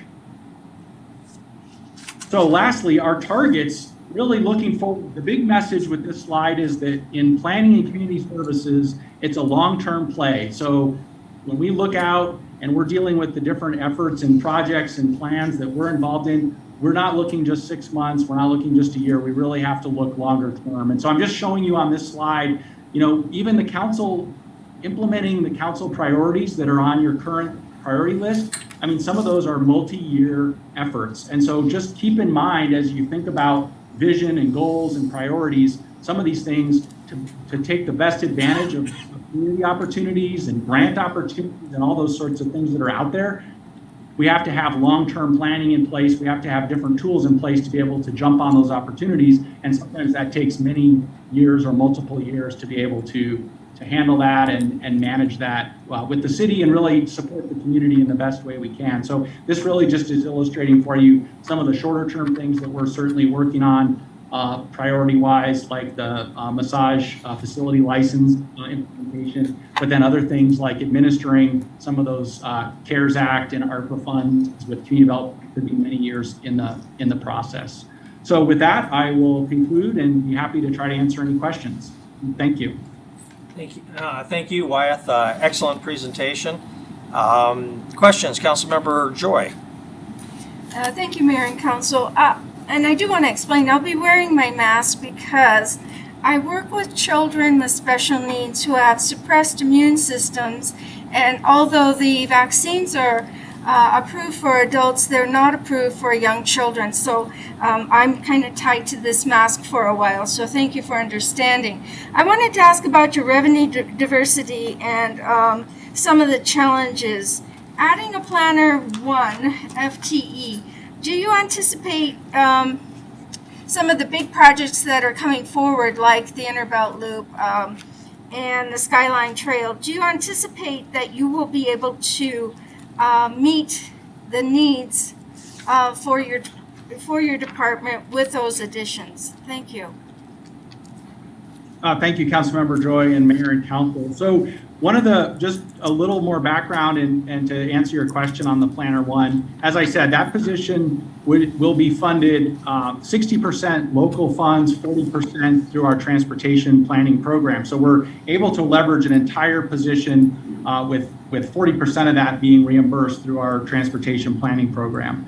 That said, the idea with this position, and we describe it a little bit in our budget narrative, is to help address more of the current planning efforts and daily planning demands we have to help free up some of our senior staff to be able to have a little more time to tackle some of the longer range efforts. So to some extent, yes, to your question, that is the idea, is if we have another Planner 1 who can help with some of the current planning, the day-to-day zoning applications, subdivision annexation, things like that, we can then have our senior staff be able to shift a little bit of their time, free up a little bit of their time to work more so on some of the longer range efforts. I will say that it doesn't mean, as I said before, it's not a silver bullet. It doesn't mean suddenly we can do all the neighborhood plan updates. That doesn't give us that much capacity, but it enables the staff to even do some of the things we haven't been able to even do now, even with regulation updates and looking at, okay, how would we do a growth policy update? What are the tools we're going to need for that? So it starts to free up some of that effort.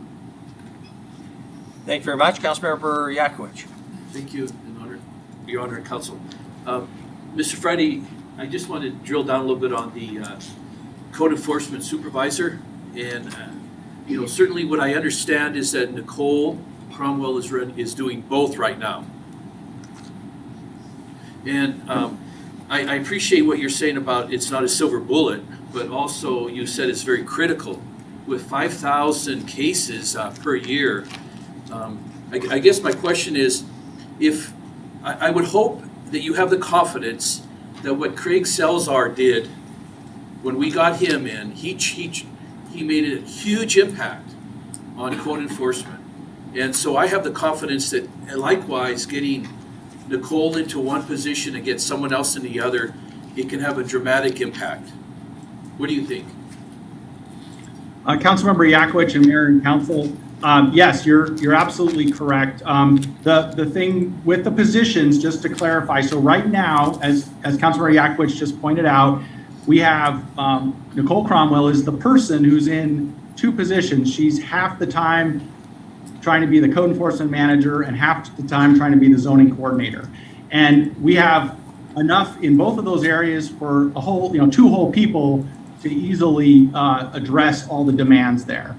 And so what would happen on the code enforcement side is really critically, as I said, is with a code enforcement full-time manager, that person will be able to both work with the officers, both in a matter of just oversight and management, that we just don't have that capacity right now. Nicole has very little time to work with them, troubleshoot, deal with the most problematic cases and issues that we have out in the community. So that's a big part of it. And then certainly, to your point, dealing with the really troubled properties like Officer Salzman does, additional support there and helping, especially because those often are going to court and there's legal issues that have to be addressed there. Having that support level at a manager level to do that is really important to have success and more success in those areas. So that's really what we're looking at, to be able to, in both areas, make huge improvement just overall in the operations and be able to address some of that at a better capacity level. Thank you.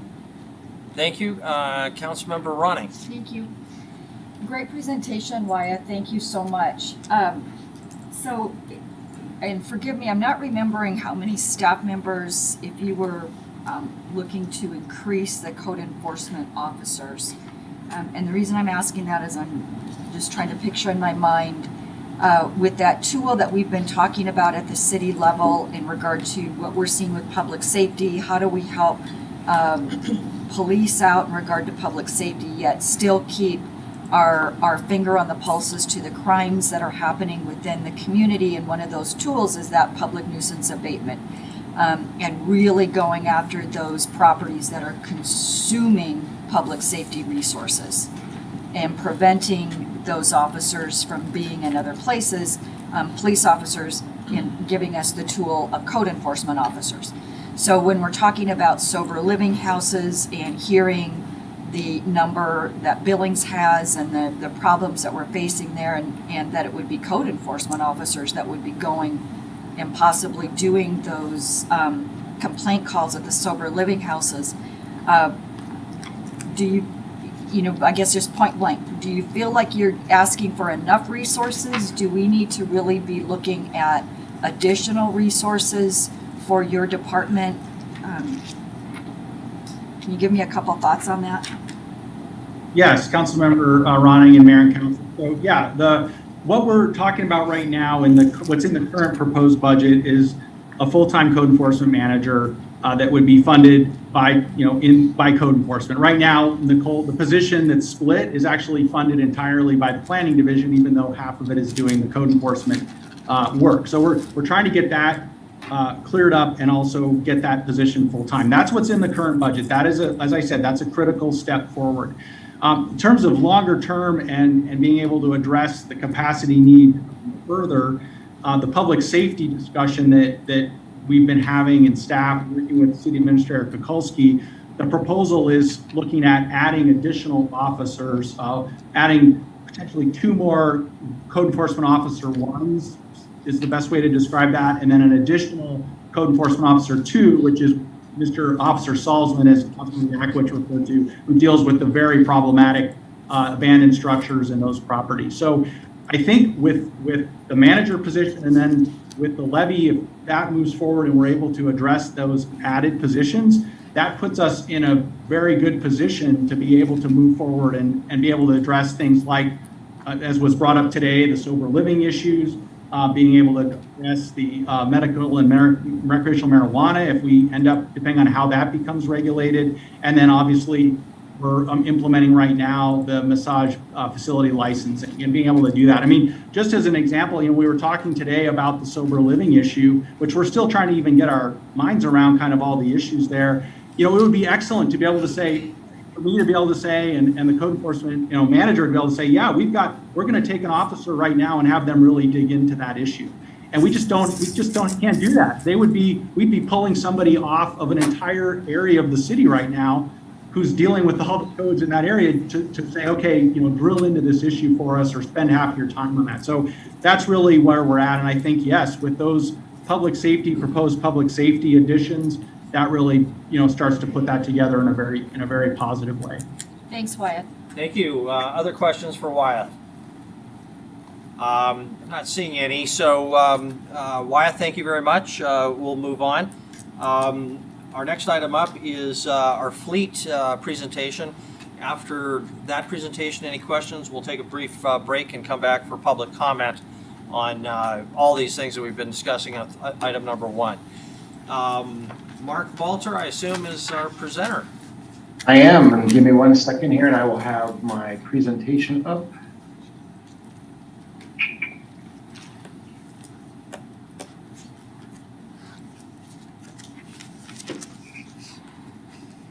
What do you want to start this? Okay. Well, there it goes. All right.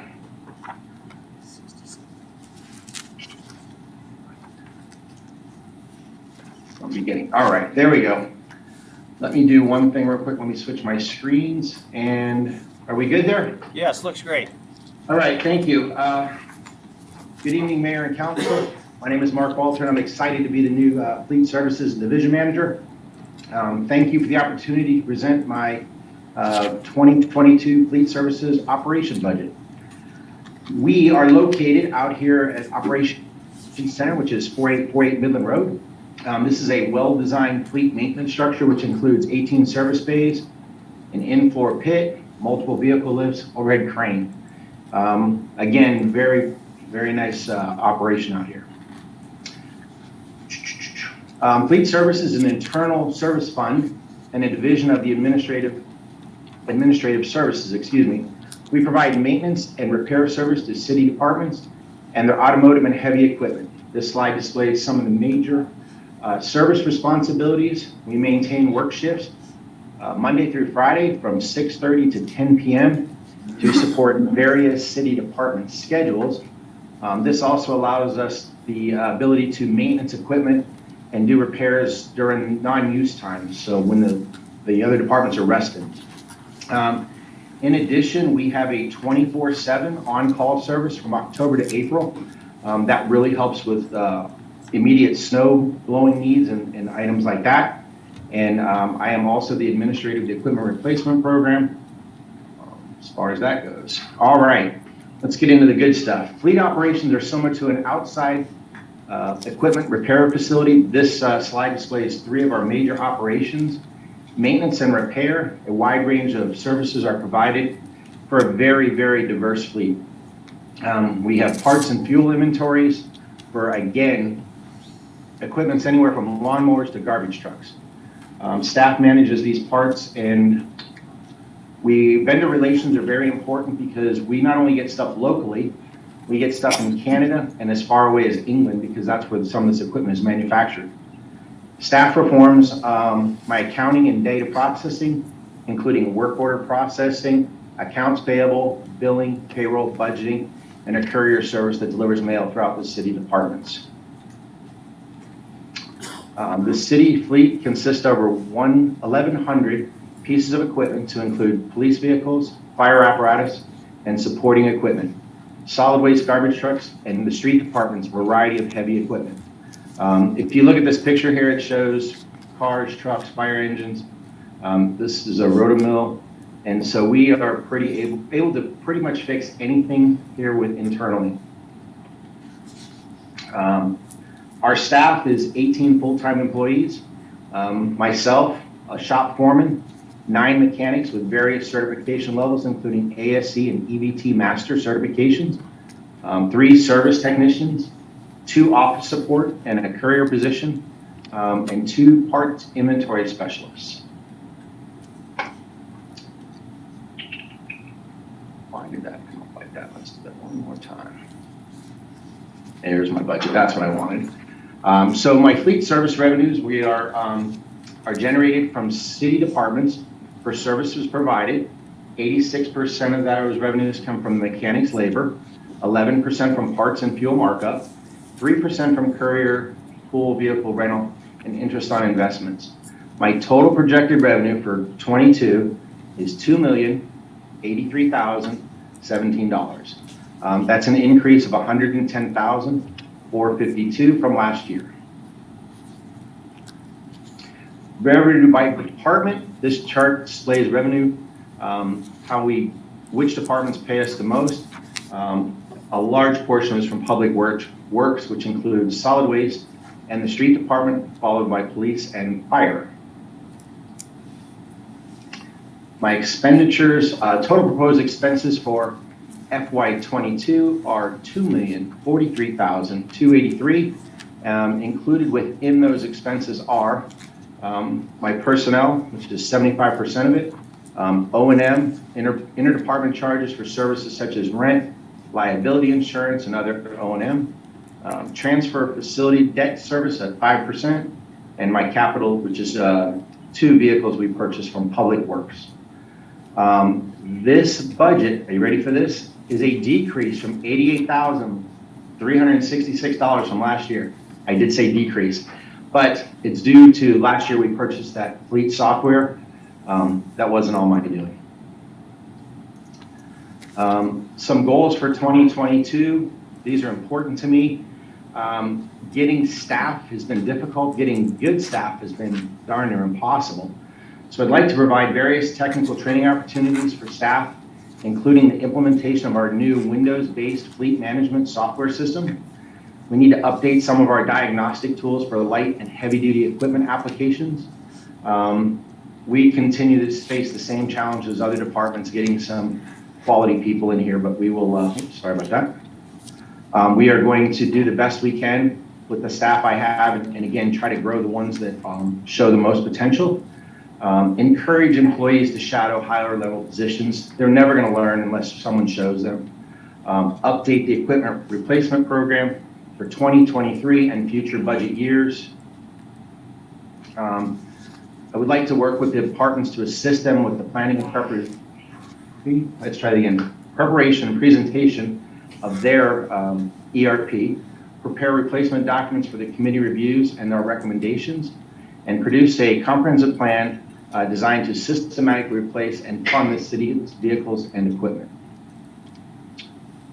And finally, when emergency situations do arise, we will ensure that all the equipment is ready to respond.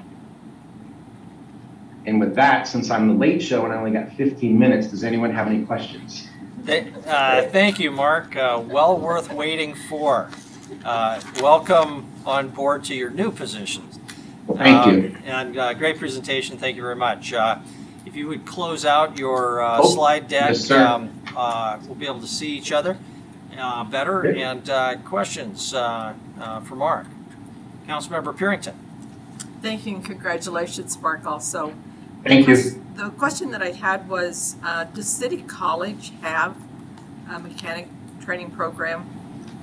Both the City College and MSUB, and the last young man I hired is from the MSUB graduation program.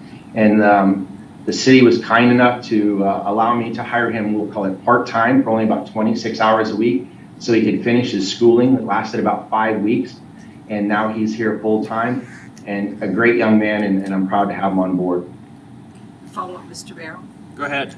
So our apprenticeships, available through your department, as well as with the possibility of some type of scholarship program help get some of these people in? Thank you, Councilmember. I've never considered that. I'm not saying there isn't, but I would have to, I think we'd have to work through some liability issues and stuff like that, but I would be willing to try anything once. Thank you very much. Might be a good idea. Councilmember Neese. Thank you, Mayor. Mark, it sounds like you guys have a very versed amount of employees there, work on lots of different equipment from small to large.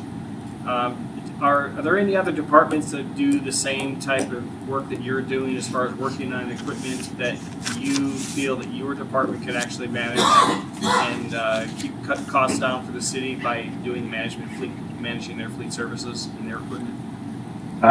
The only other department that does their own work would obviously be Met. So we don't work on any of the city buses here. They have their own mechanics. We don't do any of the airport equipment because of the fact that of the travel time and so the size of some of that equipment.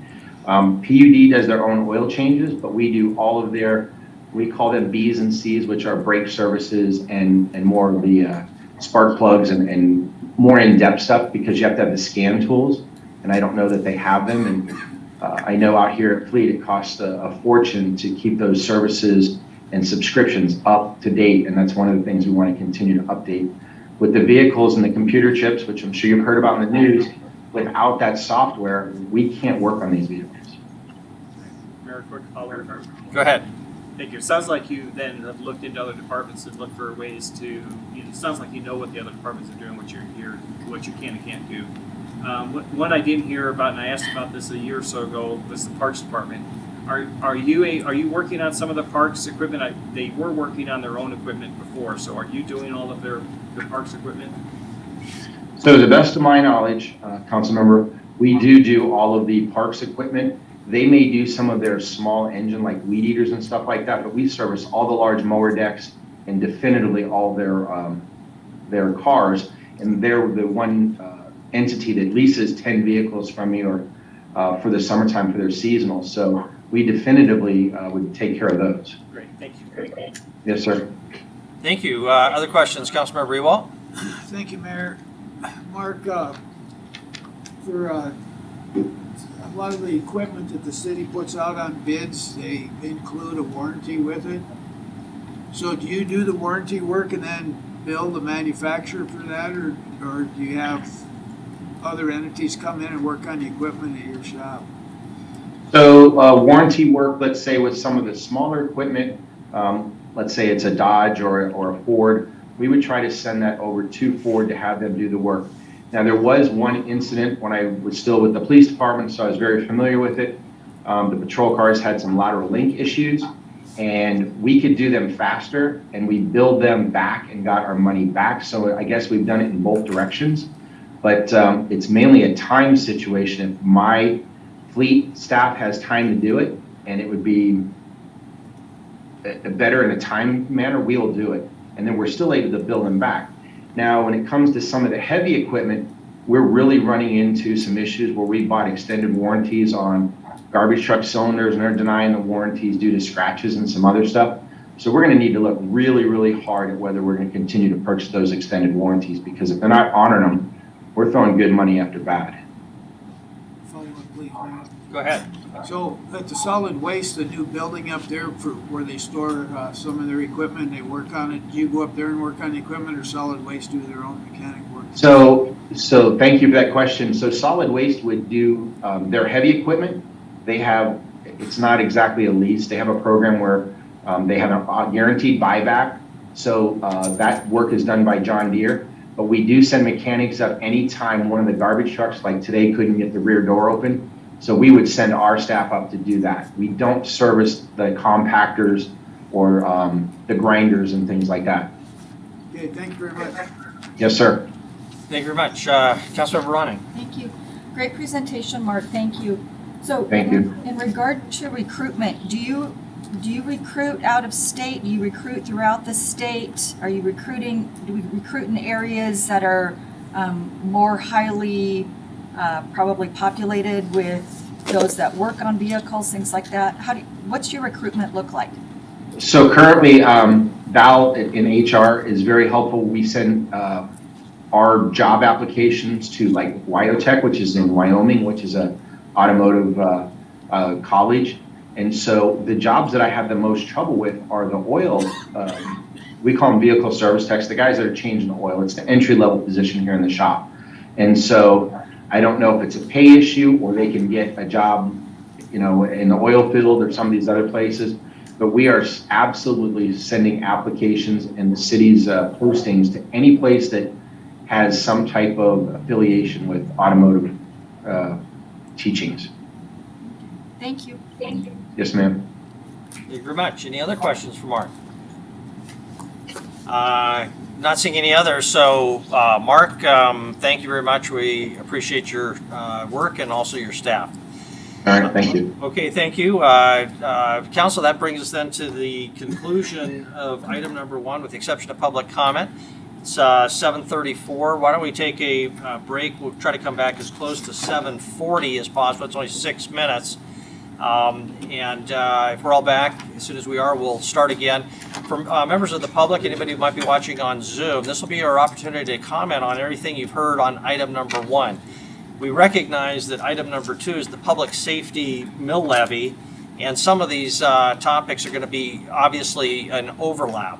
I'm not going to be a stickler, and if somebody needs to leave and they want to make comments about the public safety mill levy that's related to generally to item number 1, that's going to be fine if you need to leave. The only thing I'd ask is if you comment on both item number 1 and number 2 that you not just repeat yourself. But generally we'll try to keep public comment as much as possible to what you've heard under item number 1, these staff presentations. With that though, we're temporarily adjourned. We'll be back as close to 7:40 as possible.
comments to 3 minutes. Keep them as concise as possible.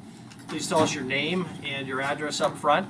We'll begin with comments from those in the library, and then we'll move on to anybody who is online. If you've called online, when you're ready to speak, you'll need to use the raise hand feature on Zoom so that our clerk knows to take you off mute.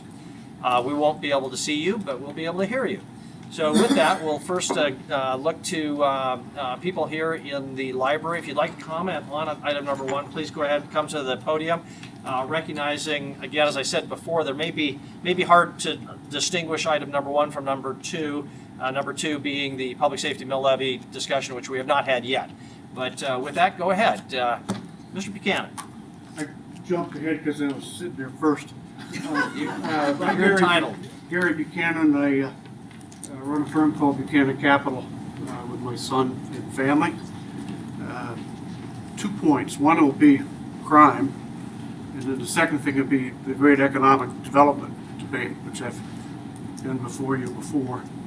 I started in downtown Billings 42 years ago with Merrill Lynch. I've run a number of national firms and started my own firm. I have not seen the crime problem as severe as I do now. There have been 2 shootings, half a block from my office in the last 3 weeks. I led the first mill levy along with George Salover, the late George Salover, and I was involved in the last one, kind of brought in as a little bit as a substitute for some other business groups. I've met a lot of you trying to motivate the business community to support the last levy. I will support the new levy. I think it needs consideration and debate. And there is no bigger economic development factor for our growth than public safety. Ladies and gentlemen, we're going to grow. We're going to grow a lot. Oftentimes in spite of ourselves, but we're going to grow. And public safety is, in my view, and I think I've been here before on this issue, is far more important than multi-story buildings, far more important than convention centers. It's the critical ingredient for this city to grow. And so you'll see, once again, this guy supporting your efforts. We have to make a difference. And we'll stand proudly to help motivate, lead, push in any public safety levy that you introduce. Thank you very much. Next. Thank you, Honorable Mayor and Council. I am Mike Nelson. I am a downtown business person, owner and operator of the fabulous Northern Hotel in beautiful downtown Billings. And on top of that, I am proud to say that I am the chairman of the board of the Billings Chamber of Commerce. I'm here to talk to you about public safety for a couple of reasons. Our mayor asked us for some leadership on this. I've always been working for public safety in Billings, and you guys gave me the Billings Police Citizen Award less than a year ago. So I'm going to take my shot at leadership. On the way over here, I stopped a police cruiser. We're on, said, hey, if I filed a police report today, what would the incident number be? And they said it's about 35,500. On April 2nd, there was an incident at the Northern Hotel. It was 22,400. We're just screaming. We are a fan, the Northern and the Chamber, of Rich St. John and the Billings Police Department and Billings' finest. But 35,000 incidents in less than 120 days. His last budget, the chief said he tried to do an average of 16 officers a day. There's no way to keep up. So I'm here to say that a budget increase, I'm sorry, of 1% in a year that's already seen 4% inflation only gives us more of the same.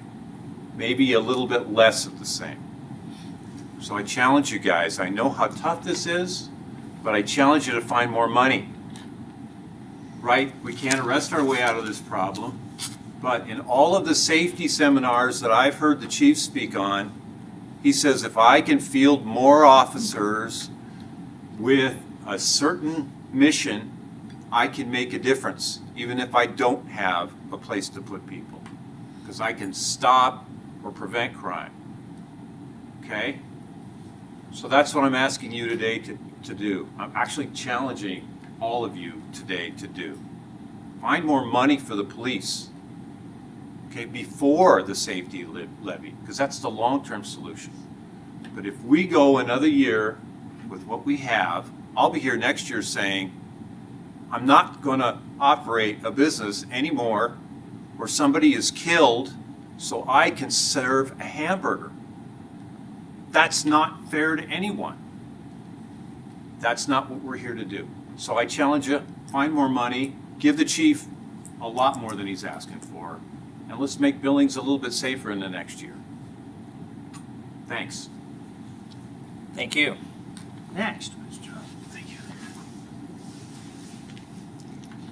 My name is Catherine Card. I live at 2815 4th Avenue South in Billings, and like Councilman Yakowicz, I live in Ward 1. However, I am not as confident.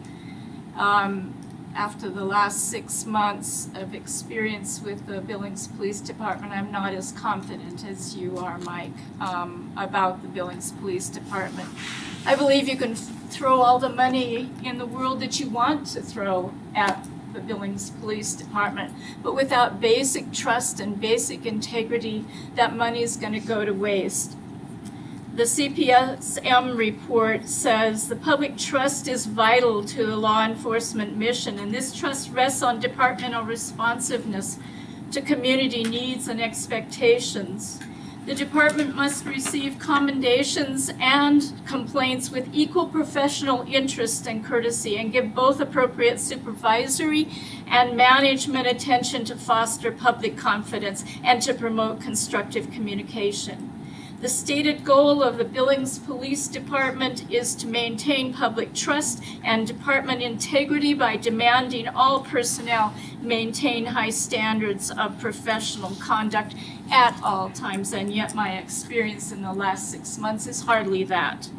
The CPSM report goes on to say, in just an example of lack of documentation, lack of the basics of integrity, there's no clear policy for screening cases. A lieutenant or a captain can make a choice based on their preferences. The evidence audit was done was not even documented, they said. You know, my experience in the last 6 months with the department okaying the Road Dog Toy Run, I hate to say this again and again, but that's my mantra. Okaying the Road Dog Toy Run, a procession of 700 vehicles without any documentation, without sending them to engineering, which is not only the ordinance for the city, but is also what every other event in Billings has to do to be reviewed. And the Road Dog Toy Run was not. It contained motorcycle gang members. I was assaulted by one, and the department continues to not even want to investigate that. How this adds up is you may think that documentation, audits, and accountability like that is nothing.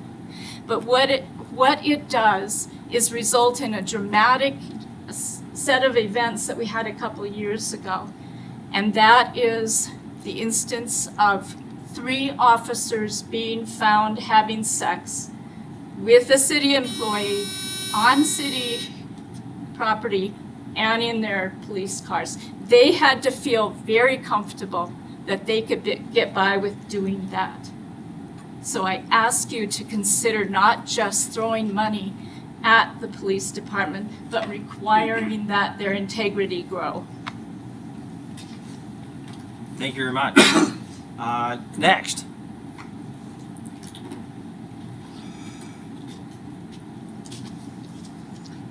Mayor Bill Cole, members of the council. My name is Ming Cabrera. I live at 1734 Poly Drive, but I also am the chair of the Billings Heights Business Association, as well as a member of the Heights Task Force, and now I'm a member of the Water Board, believe it or not. But what I wanted to address was the Public Safety Meal Conference, or the bill that we're looking at when it comes to the Heights residents itself. Every month we get a very, very good report from the city police officer. But I'm telling you, every time she gives it monthly, she's exhausted. She tells us how tired the police officers are. And I just want to note that that's one of the things we need to make sure is that they're happy too. And that they can go home without worrying about what they've done all day long. And I know we've fought over this for a long time to look what we need to do. And many of the people here have talked about the fact that businesses will need to grow with better safety. And so will the Heights, and so will the people in other parts of the city. So I'm asking you to take a look at this. I know it was supposed to be later in the program, but since everybody's talking about it now, I thought I'll do it right now as well as everybody else. But just want to put a hands up for those police officers, especially those that are coming exhausted every night after working those long hours, and consider them for what they're doing. And appreciate you guys for what you do. God bless you. Thank you very much. Next, you're in the library. Do we have any other public comment from here in the library before we go to online on Zoom?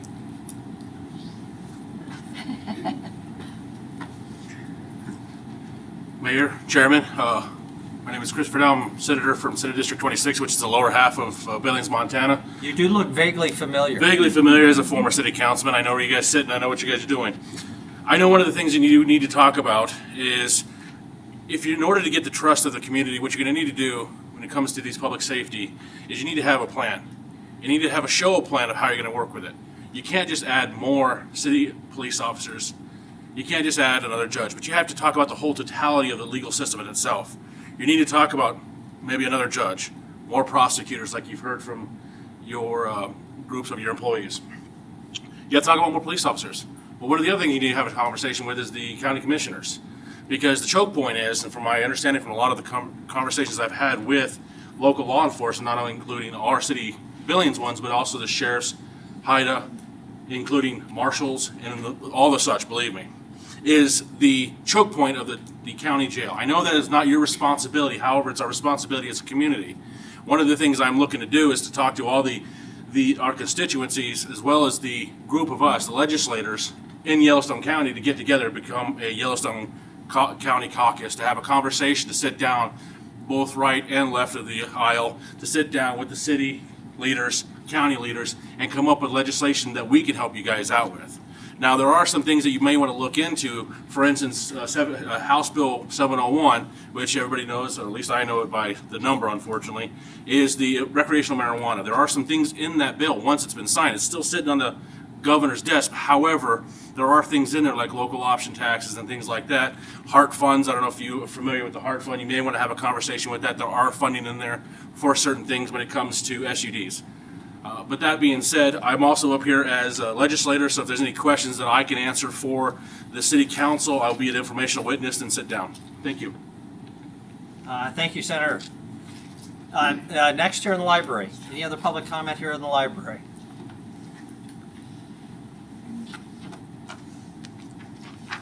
Hello, Mayor and Council. My name is Alicia Donovan, and I'm coming to you today from two perspectives. One being I am a business owner here in town. My husband, Quinn, owns a business in downtown Billings, but more importantly, I'm the mom of two kids. And I have spent a great amount of time studying the annual report from the Billings Police Department for 2020. And I just have to say that when you look at the numbers, they are staggering and horrifying as a parent. And in your presentation tonight, I have to note that when you mentioned the number of cases in 2019 for domestic violence and what's projected for 2021 is a 49% increase. And so thank you for noting that. All I would like to say is that as a mom who has visited with several teachers, neighbors, and fellow moms, our family is fully in support for a mill levy, and however we can help support that, to the point of what several other members have noted here, There has to be a plan. We want to know what's going to be done. But from a monetary standpoint and support standpoint, we are behind you 100%. Thank you. Thank you. Anybody else here in the library?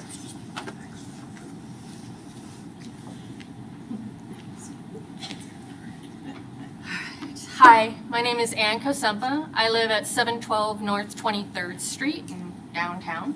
I am co-owner of the pub station, and I am chair of the EDC board for Big Sky Economic Development. And because of that timer, here we go.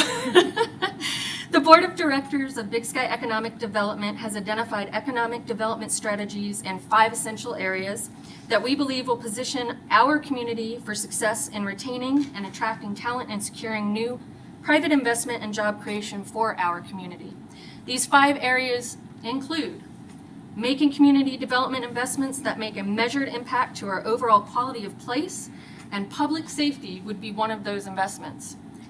2, investing in infrastructure that directly drives new private investment, building upon our leadership status as a regional healthcare hub, growing and attracting innovative companies through building our entrepreneurship ecosystem, which references our Rock 31 project here in downtown. And finally, to retain, develop, and attract the next generation of our workforce. With these essential strategies in mind, I would encourage council to consider the fact that these strategies need to be supported by a comprehensive approach to public safety investment. In the same way, these efforts will be undermined if public safety is not addressed in the long term. Billings has such great potential. With the right investment and the quality of our community, Billings is positioned well for economic growth. That means new private investment, job growth, and the retention and attraction of talented workforce.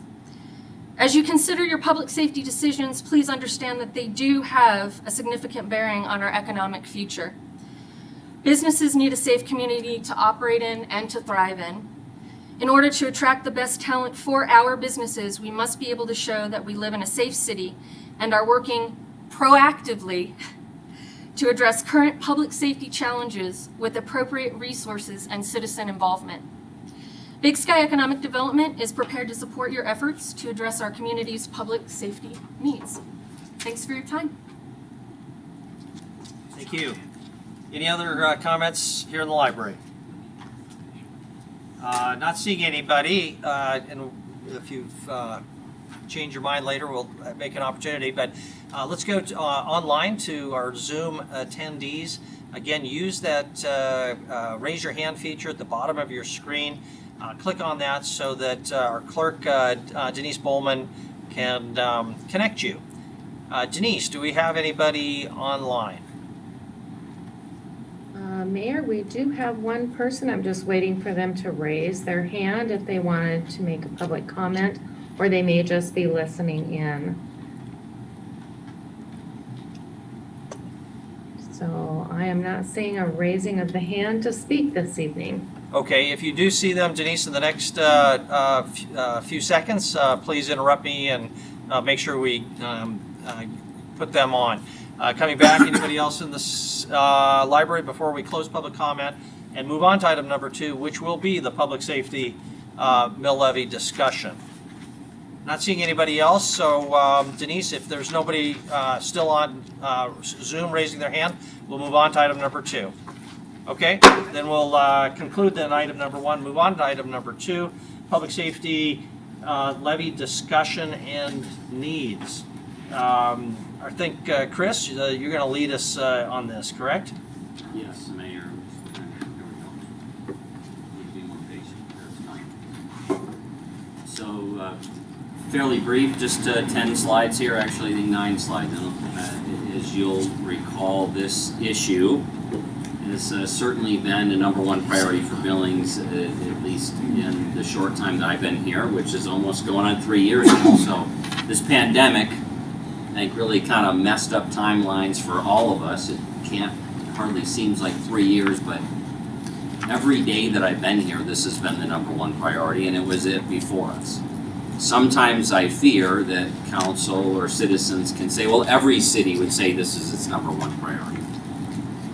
if they're dealing with what we're dealing with, yes, this will be their number one priority, but not all communities deal with this at this level. So I just don't want you to kind of lose sight of that critical component. So what did we do during the pandemic? Because we didn't just sit back and do nothing. We took advantage of what we had, which first, a little bit in the weeds. Remember a year ago in the budget, we did shift $1 million out of the general fund over to Park District 1. Those were all parks expenses. We didn't add any money to the parks budget for spending, but that opened up $1 million to help continue to do what we were already doing in the police department, fire department, public safety. In addition to that, we went to the public, we went to the citizens, and we asked for a repeal and replace levy. Recall that was preceded with the better part of a year of hard work and strategy discussions about what strategies will we use to reduce crime and make Billings a safer community. Then we get a pandemic, and none of us knew what to do. None of us knew what the impact was going to be, so the prudent decision was, and the public strongly supported it, was to replace that hard capped levy, dollar capped levy from before, and replace it with the same millage that the voters approved, and that generated almost a little over $4 million more. That almost filled the hole that we had. So the great news was the voters supported it 2-1. We got to stop having a conversation about, are we going to have to lay people off, reduce expenditures, or stop doing park programs, etc. Then we surveyed.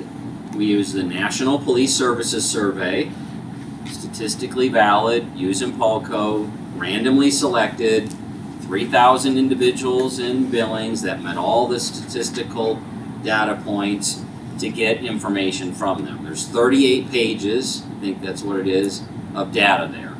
But it screamed out two things, and we've heard it again tonight. Not that we're perfect, not we're, as the chief says, not that that we're without sin. We can always, and the chief is always striving to do better. But our citizens told us, we trust your police department. We think it's a good department. We have a crime problem in this town. That's what they said, in my words. And so I ask you, do we want to wait until we don't have a trusted police department to start getting serious about moving forward? Of course, we know the answer to that. That's no. Third, we hired Center for Public Safety Management to do an in-depth analysis of every call into dispatch for 2019. And they gave 102 recommendations to the police department of ways that we could be more efficient and effective. And that really is CPSM's focus. Their focus wasn't so much on the crime side as they were focused on the most efficient and effective ways to deliver law enforcement services. So we got that report today, and several of you asked me over the weekend when we were having conversations, and you deserve the answers. You know, the chief has given me the first crack at specifically where is he at on the 102 recommendations. So that'll be a part of the discussion as we move forward. What we haven't seen yet, frustratingly, is the fire department's report. We've seen it in draft form. You've not seen it. We have as a staff.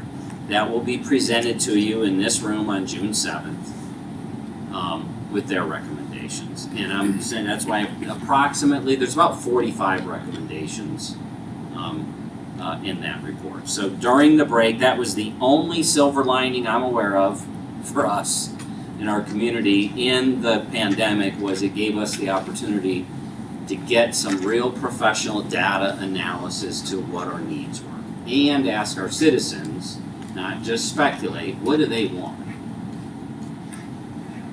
So this page is the implementation of the police recommendations. I rounded up, technically give a good look at the report, 19.5 FTEs, 13 non-sworn, 6.5 or 7 sworn positions. Recognizing unfortunately, how bad things have gotten or worse they've gotten, and the evidence that I think the chief has shown, when we can dedicate officers to some of the specialized units, he and I are adding 6 more officers to that list. 6 sworn officers to work in those special capacities. Plus I've got 2 for the technology and training that I think we have to do around the clock as a department of this size with this many people coming in and out of it. So that's why you see the +8. So if you look at the CPSM report, got essentially 20, I've added, and the chief and I have added 8 to it. On the fire side, I want to be cautious, right? You've not seen the report, and we've only seen the draft, and it's still working through some iterations. But at a high level, it does recommend that we need to add, I use quick response team. It's not necessarily the right terminology, but 40+%, maybe sometime a high percentage of calls that our firefighters go to can be delivered with a more efficient service delivery is what they will make the point on to you on the 7th. But in order to do that, they're not suggesting those take away from the firefighters who are responding to calls, but they be in addition to. So that's why I've got additional staffing resources there. Code enforcement, these are just like what you saw over a year ago. In addition to the proposed budget, 3 code enforcement officers, various levels is why I presented them earlier. On the legal side, we've got attorneys, paralegals, and support staff. Those are in addition to where we're at to try to get ourselves, frankly, closer to those best practices. The losers, when prosecutors are overwhelmed and handing caseloads that are 2 and 3 and 4 times the volume, are the victims. Those are who suffer from a prosecutor not being able to do their job as well as it can. Court, the earlier question came up, this includes going to a second full-time judge. Senator Friedel is here. I've not had the time to refresh myself on the absolute detail. At some point, we will need to elect. If we go for a second judge, that will be an elected position. Now, whether we have to, I don't believe we have to do that this year. I think there's some grace period that we've got some time before we have to hold that election and fill that slot. But that's in this. And then I've got 2 mills, homeless, mental health, and addiction. I want to be careful. Please view that broadly. Existing imbalance, if you were to adopt the budget as presented with all the various components, we do have about $1.3 million. Most of that, I believe, you can directly tie to public safety.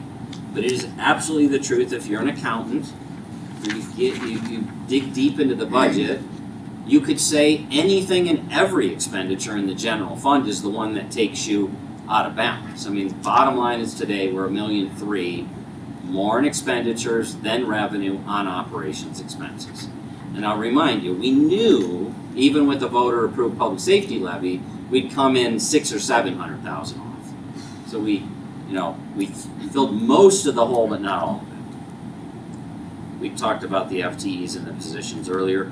We also saw a significant hit to property insurance. Just like any of us homeowners, those hailstorms, we're turning in the claims, millions of dollars of claims. We saw a very, very significant increase in our insurance premium. The public safety itself there, so I'm going to move these people on my screen here. Here's the dollars for each of those areas.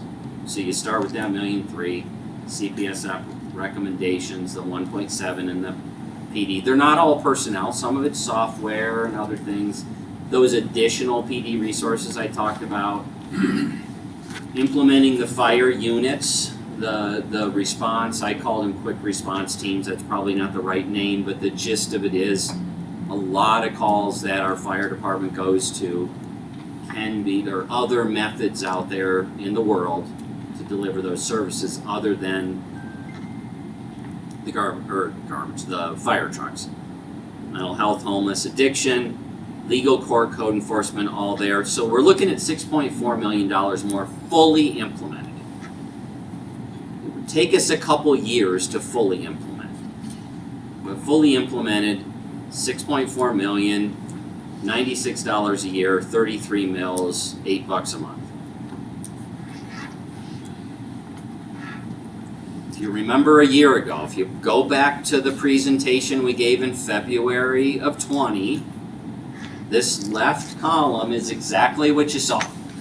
$296 was the ask before the CPSM reports, before the federal government shared CARES Act money with us.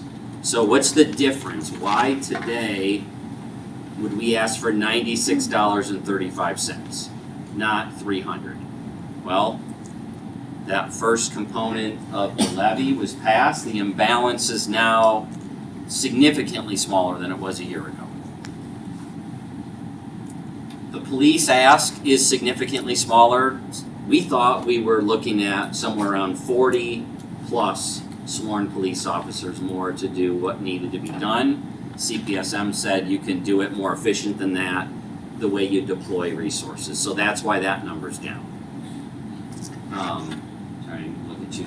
Fire, I don't have station additions. We have the implementation of the quick response team, and we're going to have to get more details there on the 7th of that. Fire Station 8, one of their recommendations is until you deploy those teams, then you should reanalyze after 6, 12, 18 months. It's not if we're going to need an 8th fire station, but it's when and where. And that data is going to help inform that. So I've removed the personnel to staff the station. That'll need to come later. I think we should set aside the cash to build the station because we've got it, thanks to the CARES Act sharing. So we save a bond issue there. Legal CE courts a little less because the current budget included our first added prosecutor in a while, and the proposed budget has got some ads there too, and grants are helping to fund some there. Space needs, we're now looking at paying cash. So yes, one of the things people are concerned about is we are sitting on a lot of cash right now, but it is my proposal, you use that one-time cash for one-time expenses and you take care of the capital facility needs, and that saves the voters from debt and a bond and a higher mill levy for the next 20 years to cover that debt. So that can be erased from this, and then you've got the mills for the preventative side for a total of $96.35 instead of a year and a half ago, we thought we were at $296. Almost done here, a couple timelines. In order to start bringing in more money, this proposed fiscal year, that requires the voters to approve it at the primary or before November. Just like last year, we needed to run that September election. If you wait till November, then it starts collecting at the following tax year. So in order to start bringing in revenue to implement this year, and then thus, frankly, I think phase in the increase over 2 years, we're really coming up on timelines. June 14th first reading, June 28th second reading of the ordinance that would go on, and et cetera. For a November of 21, we'd start collecting when people pay their tax bill at the end of this year. The general election option, which actually will still function, the general election option has this timeline. So this would have the ballot question on the November ballot. You'd have to use cash on hand to start implementing sooner. I don't think any of us want to wait until November of 2022 to start implementing. But this is what that timetable looks like if we were to do it with the November election. If not this, I say, then what do we do? Maybe there's a different plan out there, but I think we have done the research and the homework. We've had the data now provided and analyzed to us third party. to implement these plans and start to moving. I would say if you don't want it now, then honestly I ask, when are we going to do this?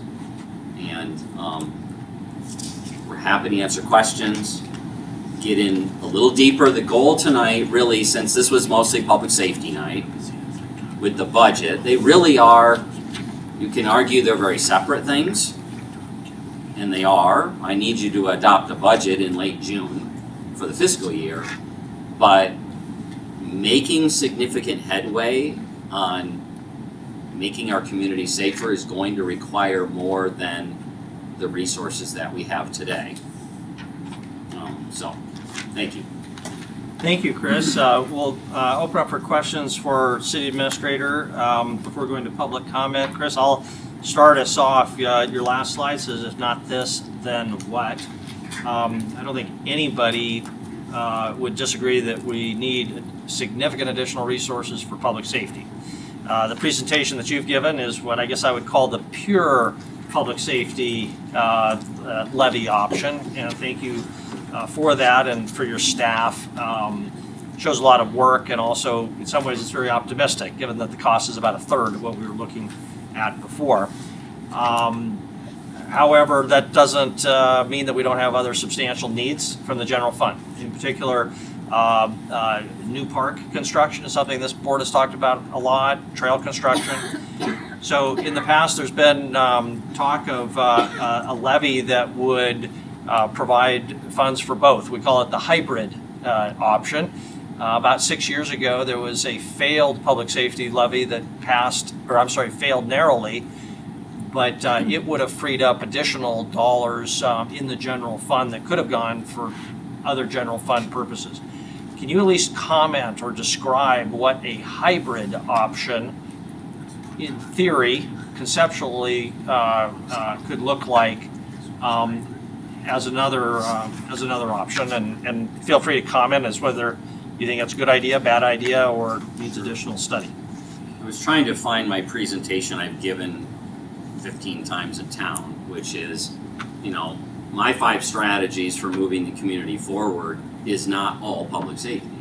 We've got our organizational pieces, we've got public safety, we need to improve the amenities we have in our community to continue to attract and retain people, which I think talks specifically to Mayor some of what you're discussing. So I think it's not just one or the other. I think in the near term we need to be investing in both. The challenge is the more complex and complicated we make this, I think the more confused some people get, or lots of people get, including myself at times for sure. It is true, like last year, we didn't ask for another $1 million through the repeal and replace. We used $1 million, moved it out of the general fund, put it over into Park District 1. Got accused of a lot of things for doing that in Helena, but we moved it over there and we used those dollars for public safety. 83% of the general fund is in the public safety area. So there's about 3 million, 2.5, 3 that still could be shifted. So $2.5 to $3 million still it's eligible to be paid for in Park District 1. Why? Because Park District 1's ordinance, by law, by statute, setting it up, allows it to cover maintenance and operations expenses for the Parks Department. That could be moved out of the general fund by increasing Park District 1, and then you could use that money for the first half of this implementation. If I say 6.4 million is full implementation, you could get a long ways towards the first year's implementation with that move. I wrestled over this. I think all of you will and have wrestled over this. Is that the right thing to do or not? We believe it's certainly legal and accessible.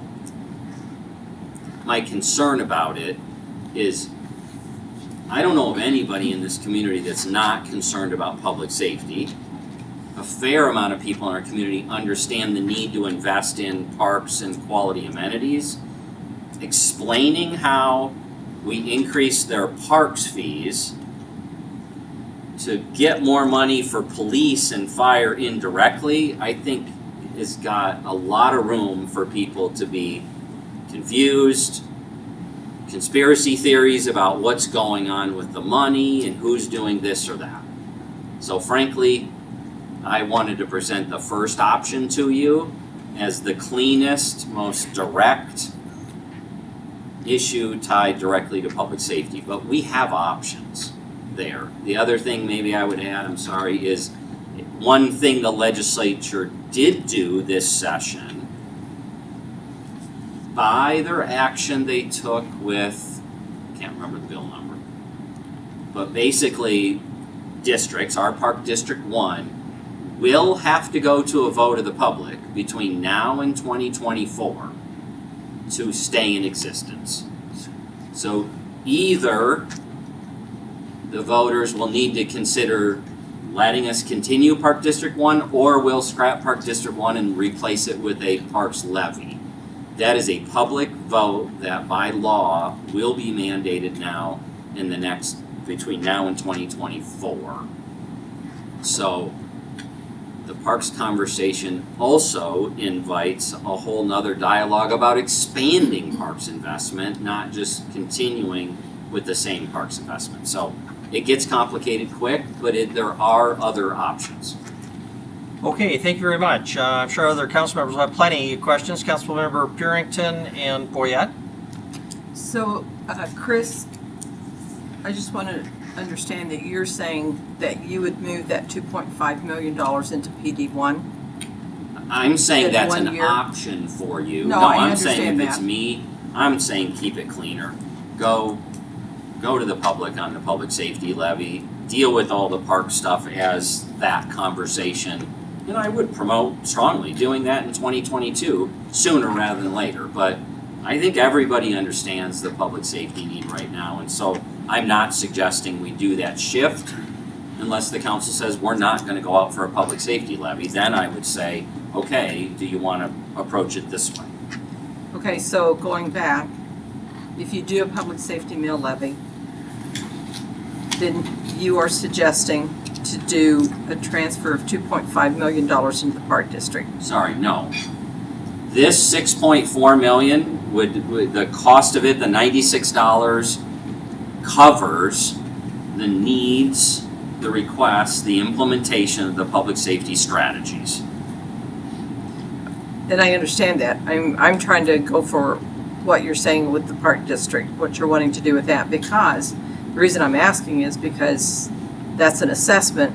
So not only will they get an increase in a mill levy, they get a bill for that, then they will also get a bill for an increased bill for the Park District 1. So the budget does not include a recommendation to shift more to Park District 1 for parks or for police and fire public safety. Correct. I do think there's an inflationary adjustment to it, and I think the council last year bought into that notion that we need to stop capping those assessments because every year they lose a little purchasing power. But the proposed budget that you have does not propose making any significant shift out of the general fund over to PD1 like we did last year. Thank you very much, Councilmember Boyette, Neese, and Joy. Thank you, Mayor. Chris, one of the criticisms we received last year was that we weren't asking for enough money. If we took this scenario where it's $8 a month, how long would that stay that way until at some point you say, well, boy, we've run out of money again? How long will this carry us forward, so to speak? Andy, I want Andy to think about it because I want his advice too. I would tell you the theme you've heard me say this before. With our hard caps, you can't have this conversation every decade or two. So back when Mr. Buchanan helped, we did Public Safety 1 and then Public Safety 2 15 years later and then the third one.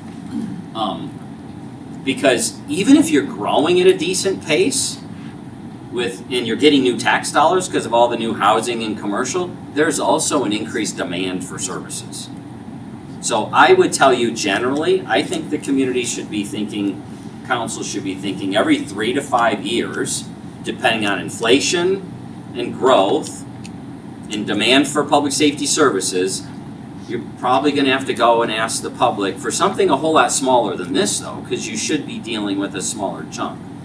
The other piece I'd add is I am deliberately not including the fire station staffing part for the reasons I said earlier.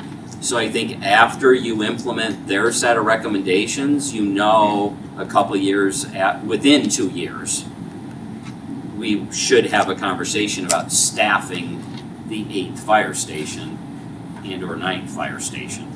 So that will drive something sooner. I think frankly then inflation will hit us on the police criminal justice side of the equation. Andy, would you add anything? Or? Not necessarily. I know last year when we were going through this, we were assuming covering our costs for, I believe it was out 10 years, and to get to 6.4 million, we used those same costs. So, I mean, I think I can confidently say 5 years pretty easily, maybe as far as 8. But of course, yeah, the staffing with the fire station, that would come as a separate, have to come as a separate levy. Thank you very much. Councilmember Neese and Councilmember Joy. Thank you, Mayor. And I appreciate you bringing that up about maybe a hybrid type of a mill levy. I think when we talked about this early on, about moving the $1 million over to PD1, and again, it's my recollection, it was a temporary 1-year type thing. We'd revisit the next year, and it appears this year now it's just automatic. And I would hope that if you're basically move it back, our ask would be $1 million more, but our PD1 would be $1 million less. But I think if we're looking at wanting to move the parks into its own separate mill levy type of a function, which I would support, I think that would be better to look at doing that now versus later, because if we're doing it now, our ask for the mill levies, the public safety mill levy would be probably less, because we're pulling $2.5 million out of the general fund and putting it into a park. So the parks would actually probably be a little bit more than what it is now, but then their public safety mill levy would be less because we got 2.5 in the general fund that we can use towards it. So I would like to see some type of hybrid that we would look at to kind of separate these two out and look at that way. So. Thank you very much. Councilmember Joy. Thank you, Mayor and Council. So we've had these discussions since I was first elected in 2018, and the discussions have been extensive. We have turned this issue over and over and over like a well-tumbled stone, actually. So what I would like to ask, and a couple of the comments, what do we get for this money? And I know that previously we have talked about, and we were asked to really imagine what we wanted public safety to look like. What should a safe Billings look like? How do we attain those goals? So part of this is a budget discussion, but it's also about how we attain that safe city that we all want to live in. So we have previously had discussions where there were certain goals, certain things that were achievable, that we could measure, that people would notice, and they would say, this is closer to what we want public safety to look like. And I know that the National Police Survey also looked at questions. There were particular questions in there that were geared at, do you feel safe walking from your car to a building, and asking that in different parts of town. So I would like this, and I'm not sure you're prepared for that, but I would like you to include that so that we have the basis to say, what is our vision? We're not just deciders at this point. We are also vision makers of what a safe Billings looks like. And so how does this dollar achieve that? And I would like to continue that as I don't know if this is the proper time, because we're in the really a budget discussion. But I would like that those are two tracks that need to be tied together. They can't be just 1.3 million and public safety, what will it look like with 8 additional officers? They need to be tied together. And so I look forward to hearing that. Thank you. Thank you very much. Other questions from other staff, or I'm sorry, from other council members? Who else has questions for Chris or? Oh.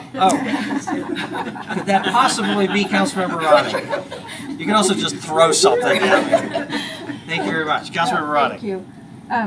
So, and I would agree with Denise, for 3.5 years, I feel like I've been preaching public safety mill levy since day one and wanted to go for an ask big enough to move us forward significantly. So, no surprise, I am of the group that says, Chris, I really want you to bring a real serious public safety mill levy ask that really truly addresses crime. That really, really addresses it. And that we take it seriously. That said, I absolutely understand because I have heard the comments for 3.5 years by elected officials that are scared to ask for taxes. I get that. I've heard it for 3.5 years also, and I think every elected official has that burden of, geez, it's going to be on my watch. We're going to raise the taxes. And, we definitely hear from people that are not in agreement with those in this room. They do not want their taxes raised. We absolutely hear from those people as well. It's not an easy position and it's not an easy ask. But I feel very concerned that what we hear in presentations deals a lot with the safety of adults. Yet we're not hearing presentations coming to us on the increased level of violence that's being done to children in our community. And I think that that's something this public needs to be hearing. And we need to be hearing reports of that as well. We hear the domestic violence reports. We all know what's happening in regard to the reports with traffic and shootings when it comes to adults. But we're not hearing, and we should be hearing, if we have a safe community for children. Because if we're wanting a workforce that is young families, these people need to know we're putting children, the safety of children first. So that would be my encouragement, that we really start hearing numbers of what's happening to children in our community. And we heard from Chief St. John not long ago. We have more than 50 cases of child pornography just in this past year. If that's what law enforcement knows, our numbers are significantly higher. So that would be my encouragement, that we hear that as well. I am of the hesitancy to go after a hybrid mill levy. I understand the need for funding for parks. I get that. I get it. I understand that. I hope we can come up with a dedicated source to that. But I think we do have a serious issue related to crime, and I hope we really keep that first and foremost, and that we take it seriously. So that's my question. Thank you very much. Councilmember Shaw. Thank you. A comment, not a question, so you don't have to be prepared for anything. I wanted to quickly address what Mr. Nelson brought up during public comment, suggesting that council try and find more money right now. And one piece that I feel like has not been talked about tonight is, and you're going to have to remind me, Chris, if it's 11.5 or 12.5, but the amount that's being set aside for the Law and Justice Center as part of this budget, it's a significant amount of money that is being proposed that we won't have to go to the voters for. So I just want to say that is a $12.5 million potential investment that if the budget passes, council will be allocating that even ahead of a levy or anything like that. So that to me is very exciting. I am also very, very nervous about a hybrid model for a levy. I think the cleaner we can keep this, the simpler we can keep it. the way I look at it is, okay, we have a 2024 deadline on parks. That gives us now 2 or 3 years to solve that. That's not a long time, but it's more than what we have immediately with public safety. And I think the problems that we have right now, I want to be able to go to the public and say, I'm asking you for more money for public safety. I want to be very clear. I don't want to have a conversation about we're asking it for parks to get money for public safety. That can get very, I think, complicated. So I wanted to say, I'm on board for running full steam ahead with this. I'd be on board for the earlier version to get it on the ballot this year. That's my take. Councilmember, I'm not afraid to ask for taxes, so happy to go out and do that if council will authorize moving forward. Thanks. Thank you very much. Other council members? Yeah, Councilmember Chiriki?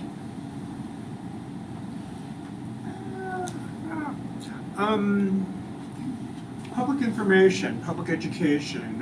What are you thinking in terms of the mental health piece that you got on there? Can you describe what you're thinking there, and whether or not any public education types of things would be included in that? So I have a lot to say about it. I'll acknowledge that up front. A couple things. I think the city does not want to employ mental health, so the service providers. I think we want to be, they're one of our key partners, and so I'm thinking funding there would be provided out in the form of grants and things of that nature to the entities that are providing those kind of services in our community if we choose to go there as part of it. I do think education should be a component. I mean, we are in a cycle. I had a great conversation with a neighbor that I met for the first time, a retired FBI agent. Shared with me for an hour out in the front lawn what his experience was. Grew up here, went to West, did most of his career in South Chicago, worked around the country, and what he sees here.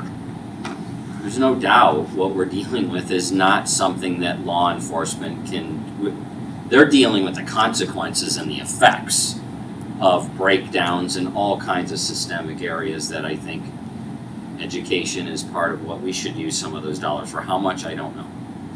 When I spend, when I spent additional time trying to learn with Kristen Lundgren recently and trying to get my head around it, when she tells me what she thinks it's going to cost to run a quality mobile crisis unit, I think, like I said, the grant funding is going to get it off the ground. It's going to take more than $300,000 a year to have that team responding to some decent percentage of the 911 calls that come in that we determine over time the police department doesn't need to be going exclusively to, or the fire department. So those are all areas I would think of, and I think we have to rely on partnerships, not think that we're going to internalize those kind of services. Maybe last, the county, we all fund some areas through our county taxes, and I think our money maybe should be used to leverage that as well. Thank you. Thank you. Chris, I'll make two comments. One is I would encourage us to look for, as part of any public safety mill levy, including an element that would allow us to fund a fire station, at least one fire station, in the future as part of this ask, rather than relying on a future mill levy. If we're confident the need will be there, I think the voters may very well approve a second mill levy. I'm not sure they would approve a third one, and that would mean that we would have to put back any ask for major park construction, trail construction, even farther. So 2 maybe, but 3 makes me concerned. So having enough money in this ask, even if it were delayed, there's no need that we necessarily would have to go to the voters for those dollars now, but working it into a phase in into the future is something I think we should consider. if we're confident that this public safety or the Center for Public Safety Management study does verify the need for an additional station or two, presumably first in Billings Heights and then second in the southwest part of town. So that's one point I guess I would suggest. And the second is that it's hard to imagine how we're going to really get to the bottom of crime without solving the jail problem. So I do think we need to continue to work with the county, in particular to use some of those ARPA dollars for an extension of an additional pod at the jail. The county is going to look to us and say, okay, what are you contributing? And at a minimum, I think we need to be prepared for any additional costs associated with our misdemeanor offenders.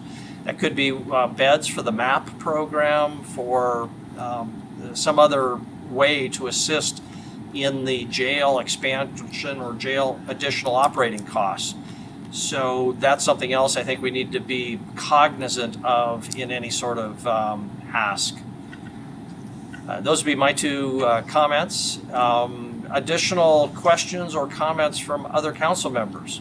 For Council Member Brown and Council Member Ewald?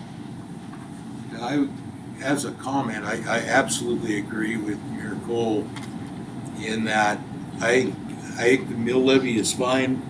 The numbers I'm much happier with than previously. I think everybody can swallow that. I think everybody understands that these guys are talking. They've been looking at mill levies or public safety for 3.5 years. It's 8 years for me. When I first came on, we were just really starting to see problems. And everything that we've done is kind of bite around the edges, just cover the gap. I think it's time that we seriously look at making improvements. And I think the staff is all fine. I think all of that is great. But I can't agree more that if we don't figure out how to either work with the county or pressure the county or whatever that might be to cover some of the mental health problems, to cover the jail system, then my fear is we don't make a lot of progress.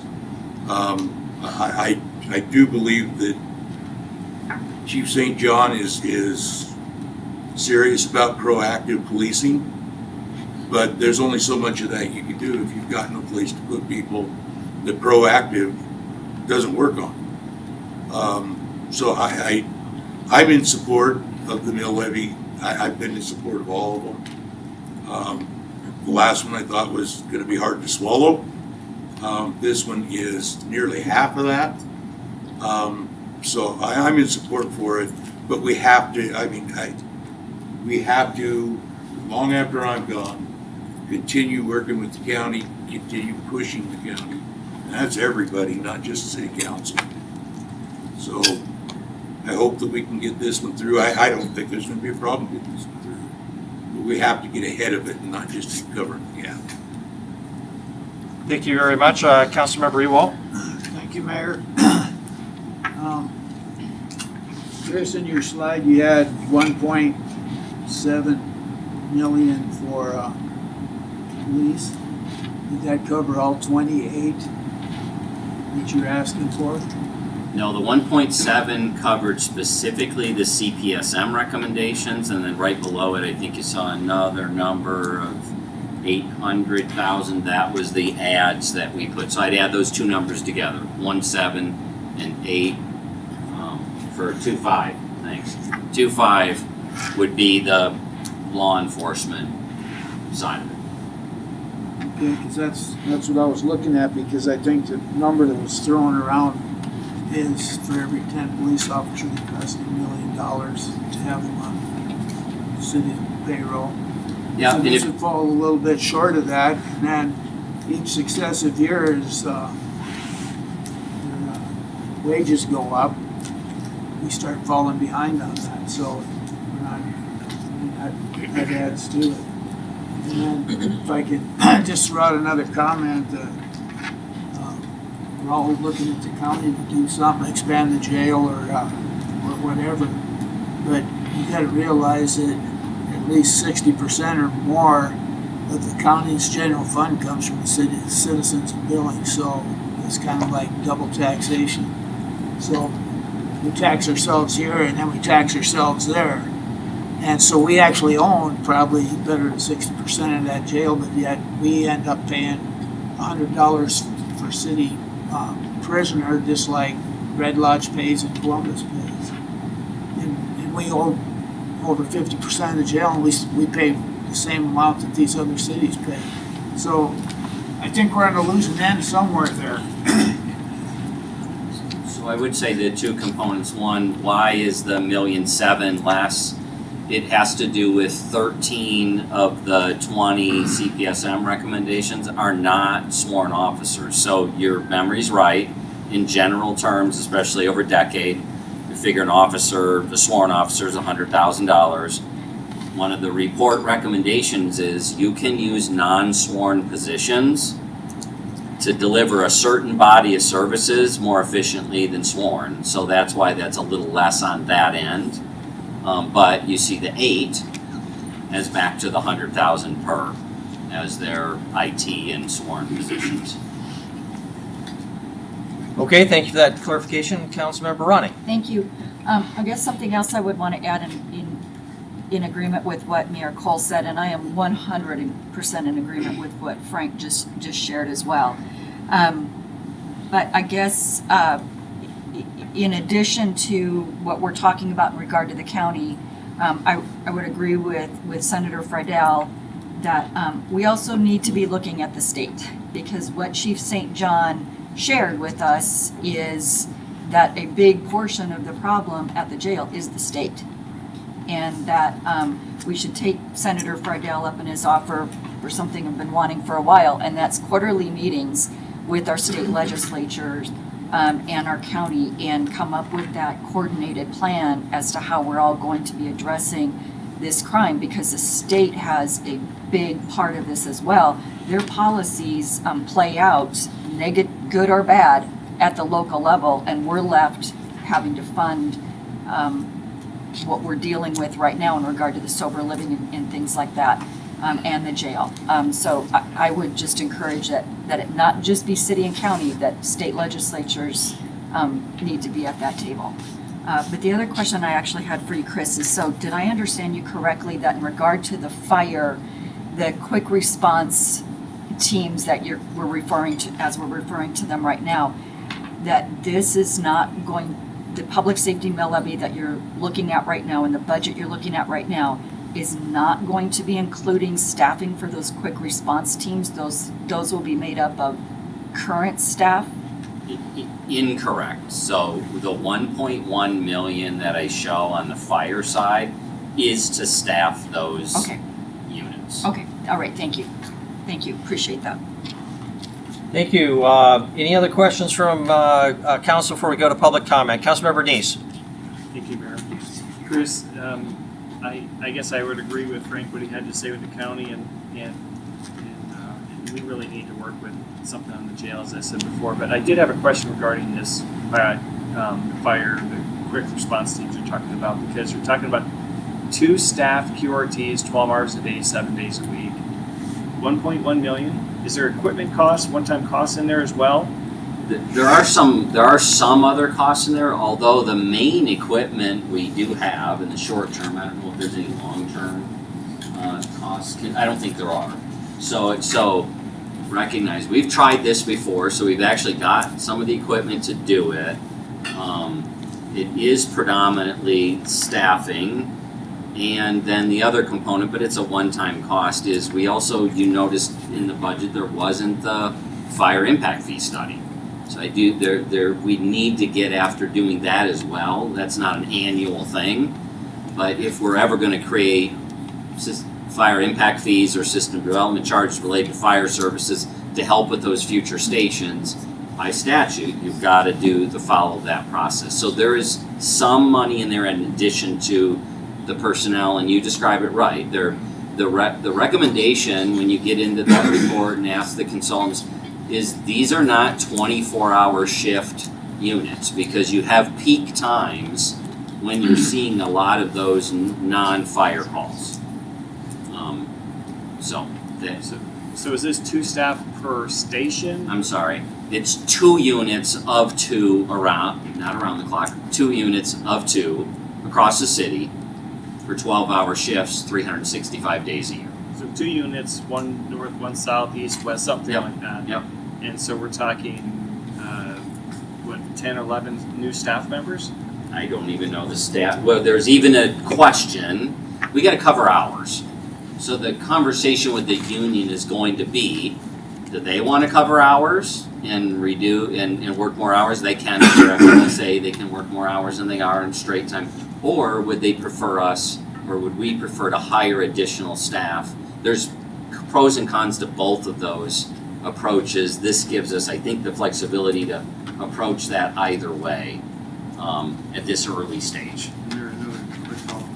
Sure. So can you explain the difference between this quick response team and what maybe AMR can provide us in that same type of a scenario? You're going to get it over my head really quick, but I'm going to tell you this is about responding to calls our fire department is responding to and has been. So this isn't replacing AMR or displacing AMR. The report will give you the details of how they think the most efficient way to respond to the 18,000 calls in the fire department are. So they won't be sending the ladder truck out there, they're going to send one of these teams. It's part of what that analysis is that you don't need an engine or a ladder for some of these calls, and therefore you can deliver that service more efficiently. But it's not displacing them either, because their call volume still is likely going to be calling them out on something simultaneously. So Chris, if I can follow up there, where's the cost savings? If the big truck is sitting there anyway, and firefighters are sitting in their station anyway, what's the cost benefit from just adding more personnel? If we've got personnel just sitting around, obviously the truck gets a little more mileage on it, but it's just a little bit more mileage on the truck. How is that really more efficient to add that many more personnel? Because I don't think the calls just come in, you respond to one, you get back in the shop and get all set up, and then you respond to the next one. So, right, one of the components is the stations are all, and they always will, domino affect each other because of the calls that are coming in. So again, the consultant, I trust, is going to be able to help educate us all and answer those questions. Why is it more efficient? And from an administrative standpoint, I think there are meaningful answers to your question. Because we all I've been asked it for 24 years. And I watched it when I was in Virginia 3 weeks ago. A rear end accident on the interstate in front of us, 4 different departments, 8 different engines, 16 different pieces of equipment in total responding to that call. And we get asked that all the time. Why does some of our calls have all of our equipment going to that? And so they're going to be able to answer different delivery models than what's been used in the past. Okay, thank you. Councilmember Ewalt, and then I would encourage us to move on to public comment so that people can go home, and then council can continue our discussion after public comment if needed. Councilmember Ewalt? Thank you, Mayor. So on this deal, there's going to be two vehicles. Which stations are they going to be in? I have no idea. Yeah, that's the problem. So if you put them in 1 and 6, or 1 and 5, in a calls in 3's area, you're going to wait for one of those to get there, or you're going to send engine 3 out. I mean, AMR has got their base down here off of Minnesota. It wasn't. I think somebody bought the building, so they got to move and find a new place. But they are mobile.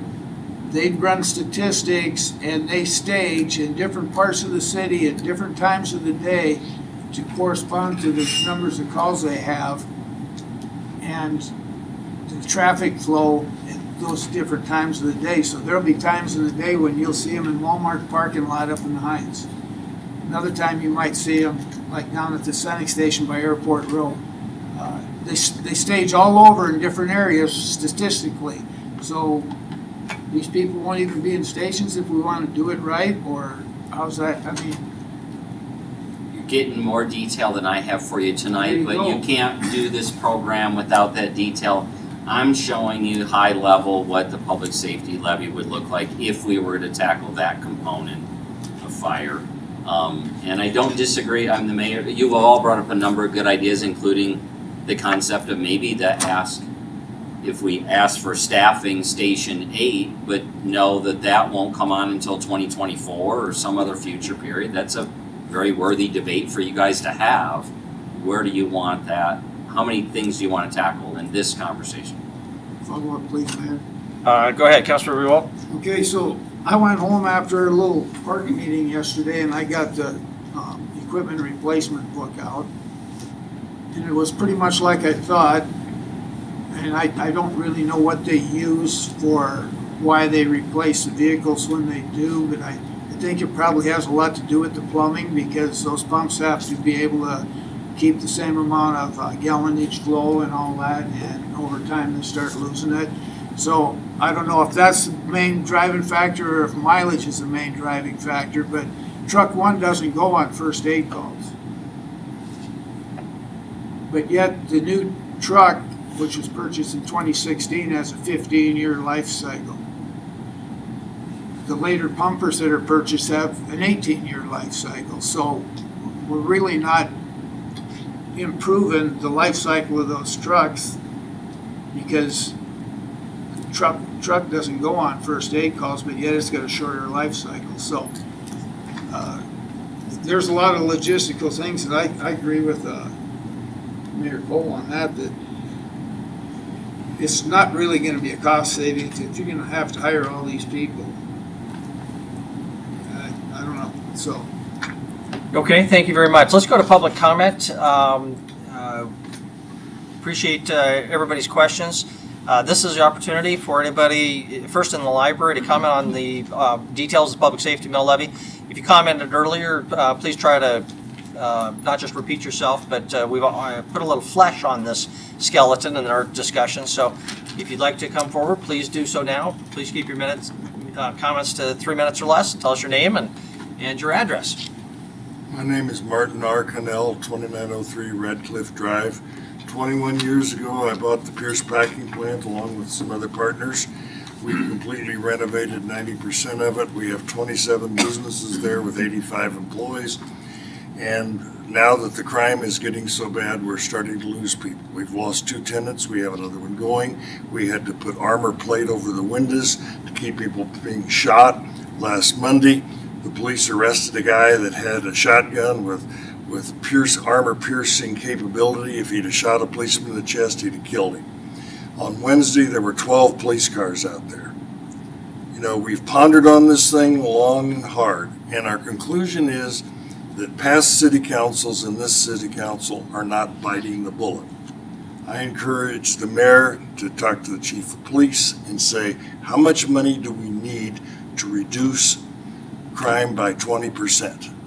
We're the 4th most popular city for people to move to, and we just today moved into the 13th position of the most crime per capita of any city in the state. We got to do something about this. We're losing people. We're talking about building buying a $30 million office for more bureaucrats. We need jails. We need more police officers. You know, people say, I don't know about St. John. Well, here's my proposal.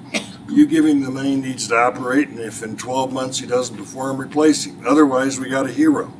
But how can a carpenter build a house if he doesn't have any tools? And I will tell you that there's a group of us that have got together, and we are trying to buy this Lazy KT motel. The city manager has been unbelievably cooperative with us in trying to get this done, and the abatement cost of asbestos are pretty bad. There was 141 police calls to that motel in the last 4 months. It is just getting ridiculous. We have 117 bullet holes in our building and our windows. People are terrified. And when I talk to the sheriff's department and the police department, the police are great. They come down, they investigate, and they say, once we turn this thing in, nothing happens. Now, we're to the point as people in the eBird, and I was an original founder of the eBird, but there's other people in the city, we've had it. So we expect you guys to do something, and if you don't do something, then we're gonna bring it home personally, because it's just enough. We try to build businesses to make this community profitable and to pay more taxes. For 19 years, that Pierce plant paid no taxes. Now we pay over $60,000 taxes a year. And what do we get in response for it? Nothing. And it's not the police fault. It's not the city manager's fault. It's the city council's fault. Thank you, sir. Thank you very much. Next comment. Good evening, Mr. Mayor, City Council members. I'm John Brewer with the Billings Chamber of Commerce. And I'm here on behalf of Mike Nelson, the chair of our board, and our entire board of directors to encourage you to place a solutions-based safety levy on the ballot and let the voters decide whether this is something that they're wanting to take care of. As a Chamber of Commerce, we exist to help our business community solve problems and remove barriers for future growth and opportunity. A number of years ago, our members told us that safety was a very important issue. 2 years ago, they told us it was the number one issue. We just recently closed out a survey on Friday asking our members once again what they see as the top issues in terms of barriers in the business community and opportunities for growth. And not surprising from what we heard earlier tonight, there's a 340% increase in homicides in the last year. 70% increase in violent crimes. And from your community survey, you see that 69% of our residents are fearful of going downtown at night. Those are our residents. Think of the people coming and visiting us from Miles City and Wyoming and other places and what they're seeing on the news and reading in the paper. But of course, we know this is more than just a downtown issue. This is a citywide issue. I want to read two quick survey responses that we had from our survey, again, that just closed to the business community on Friday. One of the questions asked, it says it's rather lengthy, I'll try to hurry through this. Public safety concerns ranging from violent crime to transiency, mental health issues have been at the forefront of public policy discussions in Billings for the last several years. As it relates to your business, how have public safety issues and concerns impacted your business? 52%, half of the businesses said it greatly impacts their business or moderately impacts your business. Another 36% said it minimally impacts. So overall, over 88% of the businesses have been impacted. We also asked, last year a public safety mill levy was passed. It ensured the city did not have to cut police officers from the police department, maintaining the status quo. However, to adequately address public safety issues, our community requires additional personnel, substance abuse, and mental health funding, and new facilities, which will come at a significant cost. Would you support another safety levy that provides adequate funding to address our public safety needs? 92% of our business community said they would. That's unheard of. We haven't had a response that high to any question we've ever asked the business community. So we feel as the chamber, this is a mandate, and we're here to help, again, on behalf of the chair of our board and the entire 1,100 businesses that we represent. We're here to offer whatever support we can lend to move this forward and let the voters decide if they want to pass this levy. Thank you. Thank you. Additional comments? Any additional comments? Good evening, Mayor and Council. My name is Katie Easton, and I'm here on behalf of the Downtown Billings Alliance to offer our support of the pursuit of a public safety mill levy. While we recognize that the cost to do this work is high, I would also challenge you that to do nothing will be a much higher cost to our community. I'd like to offer a preview of a community impact statement that my team has been working on, in which 93 unique individuals were identified in downtown Billings to have had at least 15 contacts with the Billings Police Department in 2020. Many of those individuals, the contacts range from 15 in 1 year to almost 400 contacts with the police department in 2020. We have been working, our two resource officers, with the support of our team and the vast support of city staff, to look at the numbers of what these individuals cost our community. We have contacted Billings Clinic, St. Vincent Healthcare, the work, the contact that each police department officer might have with an individual, as well as the city staff hours that it takes to manage from an administrative point of view these contacts with these individuals. So 93 unique individuals who have had more than 15 contacts. The tally stands right now for 2020 at over $10 million to our community. I would challenge you also that this is probably conservative, as we have not received and included the numbers from the fire department or AMR. And so you imagine that the contacts that the fire department and AMR have with these 93 individuals would raise the cost significantly above $10 million. So a sneak preview of that report, if you would like to see that in more detail, sit down with me and go over that report, please give me a call. You all have my cell number. I am available at your beck and call to sit down and talk about those numbers. But we offer support in the pursuit of this public safety mill levy with the challenge that if we do nothing, the cost will rise significantly. Thank you. Thank you. Additional comment here in the library? Any additional comments here in the library? Mr. Nelson. Thank you. Mike Nelson, 19 North Broadway, Honorable Mayor and Honorable Council. I am addressing you as the Chairman of the Board of the Billings Chamber of Commerce, here to express our deepest and most sincere support for a clearly stated and focused public safety mill levy. Personally, in the last year, I've been involved in a couple of court cases that involved assaults on property that I own, resulting in 50 years sentence in prison. One, I was personally assaulted, and that person got 10 years. And the other was a 40-year assault that just happened to happen on my sidewalk and put one of my employees in a coma for 2 weeks. Mr. Kukowski's idea of adding a little mental health probably could have saved us the money. 50 years, by the way, in prison in Montana is a little over $1.6 million. For a little bit of mental health, maybe 10 years ago, we'd be a lot better off. I know there's concern about not having the jail space, but we do have legislation that passed through the legislature this year to free up our jail space, and if that doesn't work, I don't care. Just start. Don't use the fact that we don't have jail space and we have to work with our county as an excuse to not raise the money that it takes. I'm here to tell you right now, the Chamber will do what it needs to do to help you guys pass this public safety mill levy. And I'll be the first one to stand in line and say, tax me more. Because I don't want to go talk to 22 more families that had murders this year. I get to talk to some of those folks because I'm in some of the wards where these things happen. You ask for leadership, you'll get it. Give us a clearly written and clearly focused public safety mill levy, and the Chamber will support it, and we will go out and knock on doors if that's what it takes.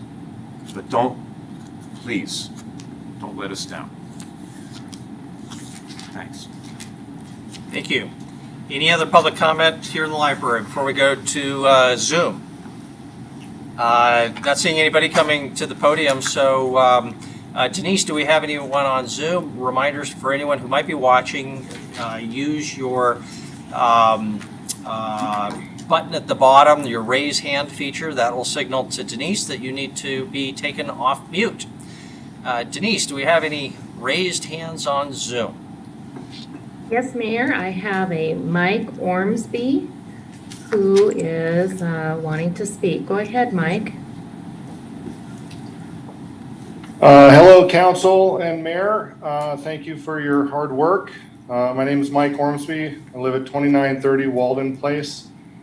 I'm a realtor here in Billings, so I help sell homes in this beautiful place that we all call home.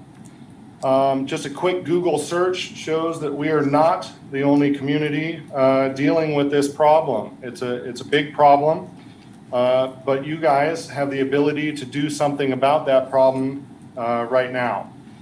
I'm asking that you guys that you support going out for a public safety levy that gets ahead of the problem and is not just a Band-Aid or sticking our finger in the crack in the dam. Get out ahead of this problem and help make Billings a better place to live. I ask that you guys keep it simple so that when we're messaging this, so that all of us that support this can spread the word and keep it simple.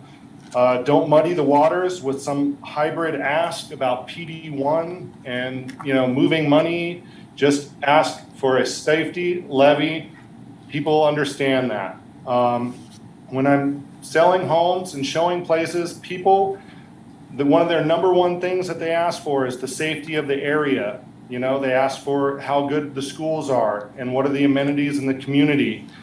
Safety affects all of those things, amenities in the community. The first guy that just got up talked about the businesses he built downtown, and now we've got people leaving. So safety is at the forefront, and please keep it simple and go for a big ask. Thank you very much. Thank you very much. Denise, anybody else on Zoom? Yes, Mayor, I have Carrie Boiter, who's also ready to speak. Go ahead, Carrie. Thank you, Denise. Thank you, Mayor and members of council. My name is Carrie Boiter, and I live at 946 Yorkshire Court West. So we all know that we cannot arrest our way out of this cycle of crime, but I support a public safety mill levy, primarily one that invests heavily in crime prevention and diversion, in the form of funding to support community mental health programs and providers who work with people experiencing homelessness. I volunteer my time as a commissioner for the Housing Authority Board. I am a member of the Continuum of Care, and I am a coordinator of the steering committee to create a Citizen Police Advisory Board, which is to say that I spend a lot of time listening to community members and working together in partnership to find solutions to some of these tougher public safety issues.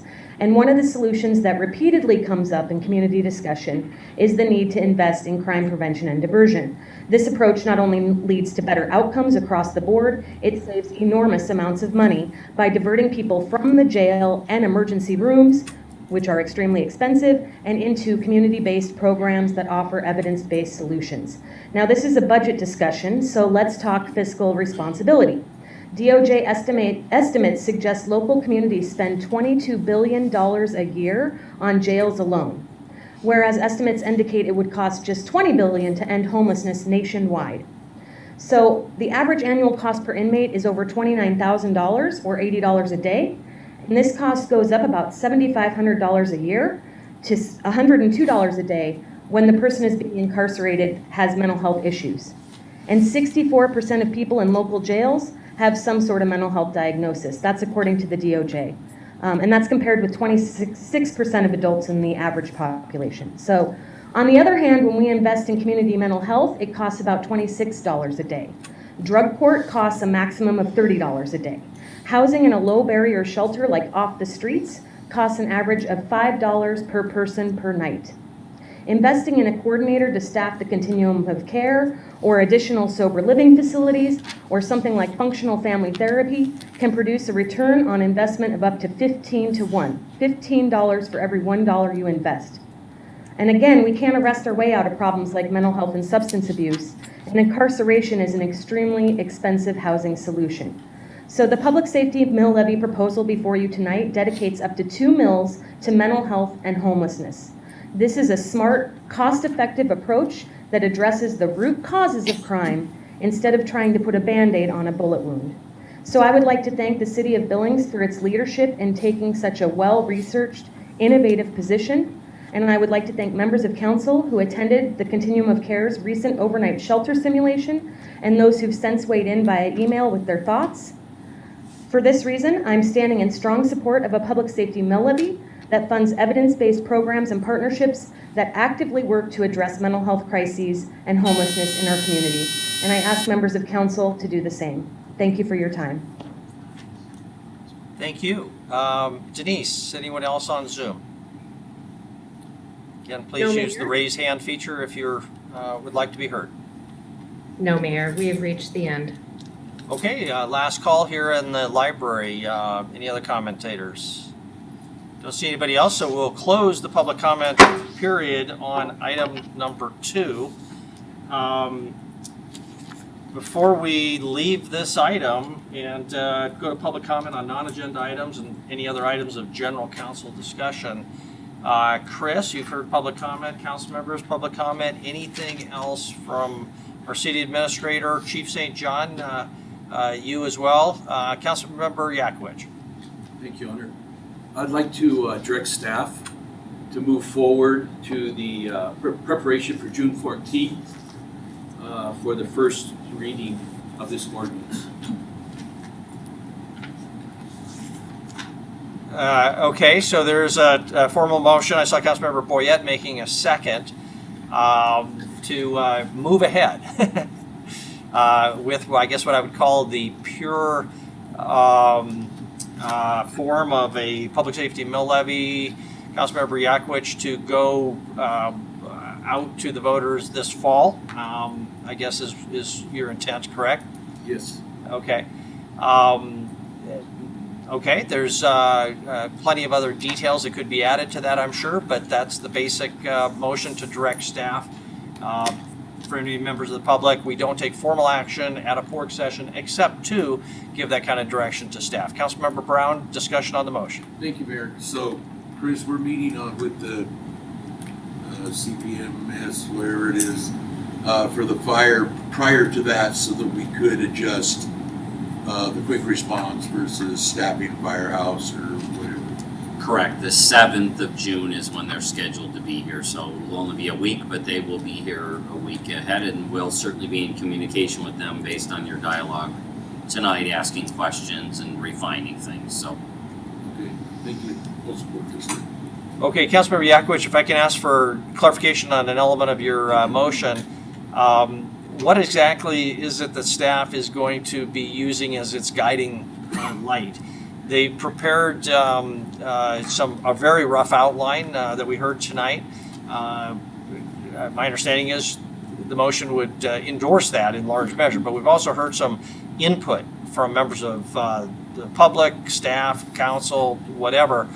Is your intent to authorize staff to use its discretion in modifying what might have been the original proposal as staff might deem appropriate in its judgment, or do you really intend that they be kind of restricted to the original presentation tonight?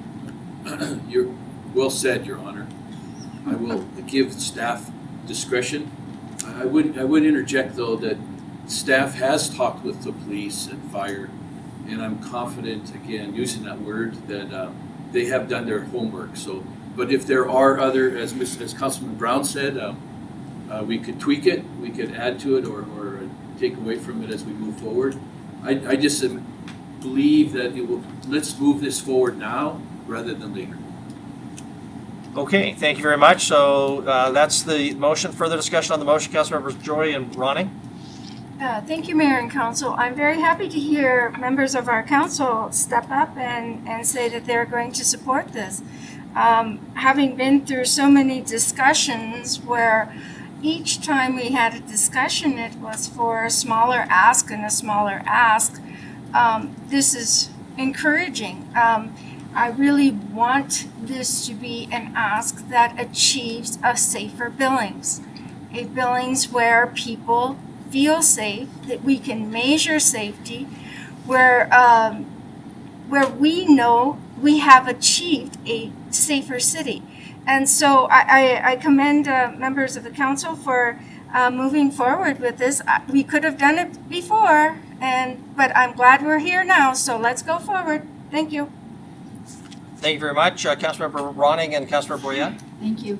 I will absolutely support this, and I guess I would also encourage, similar to what we've done in the past, I would encourage the thought that there be a committee that is made up of several council members and whatever you would need, Chris, to work on this and to move this forward quickly.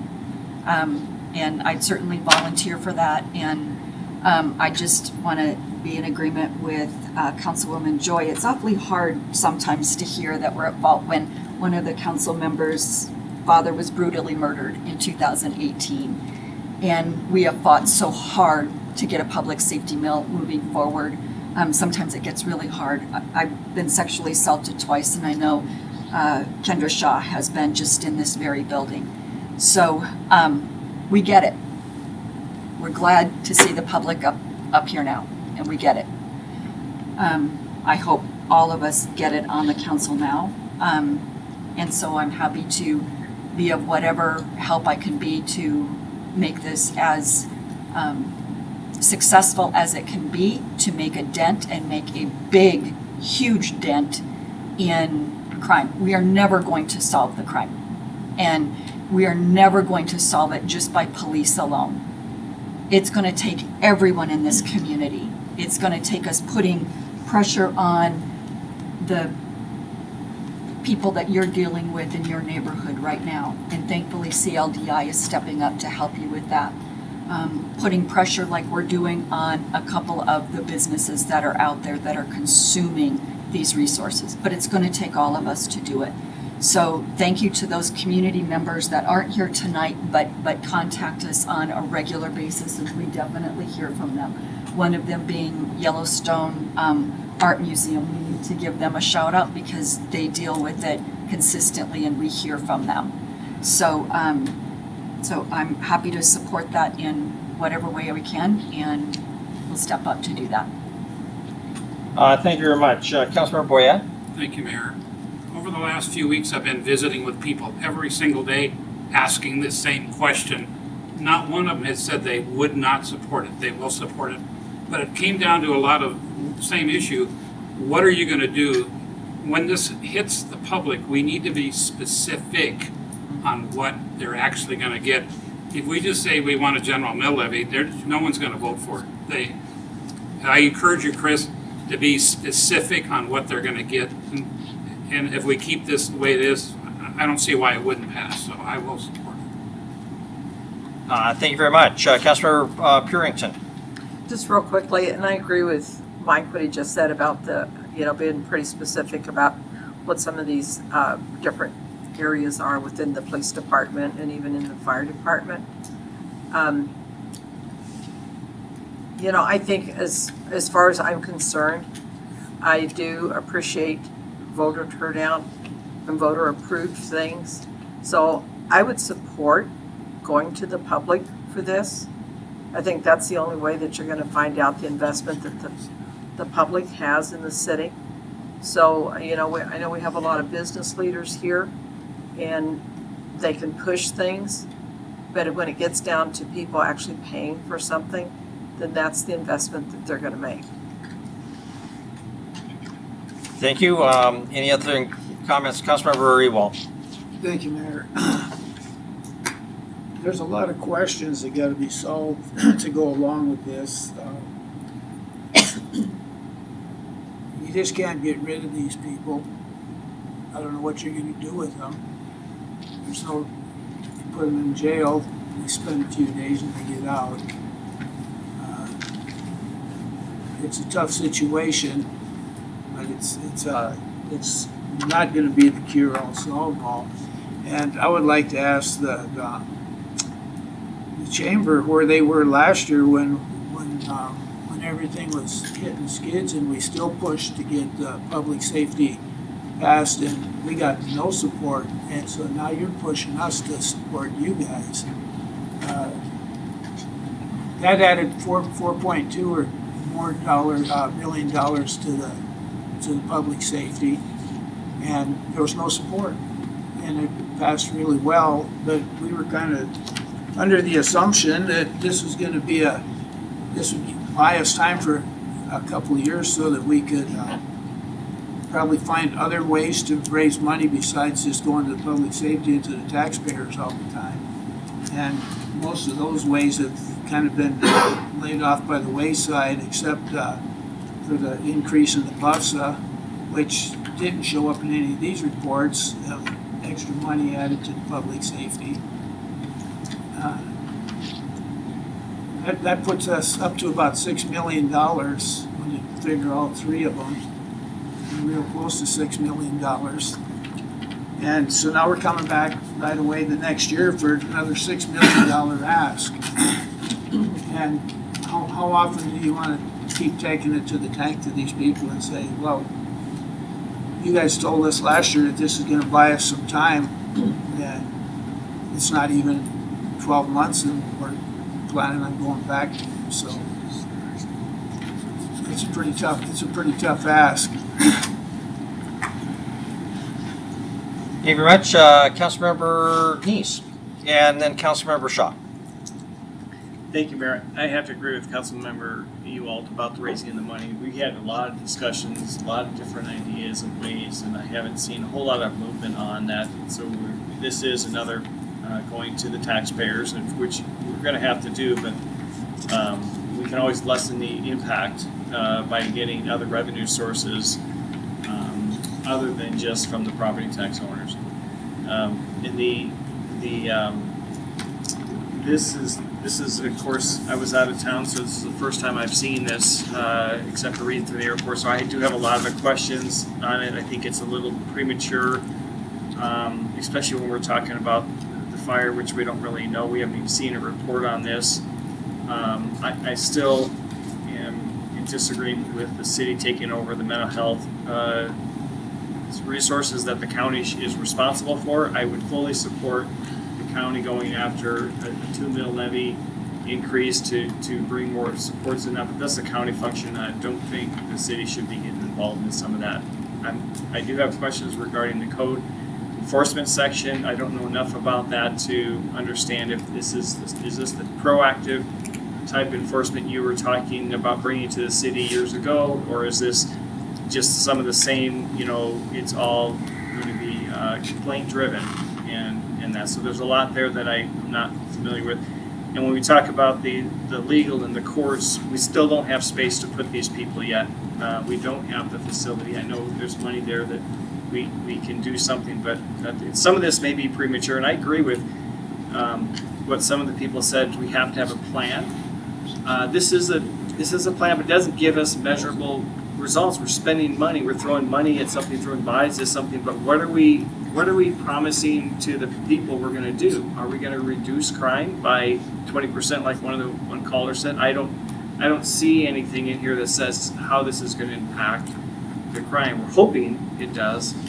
But I also agree with what Mike Nelson said about we can't use the jail as an excuse because that's out of our jurisdiction. We can help try and influence the county to do some things, but we're not going to build a jail. So I agree with that we don't want to stop doing something just because we can't solve the problem yet.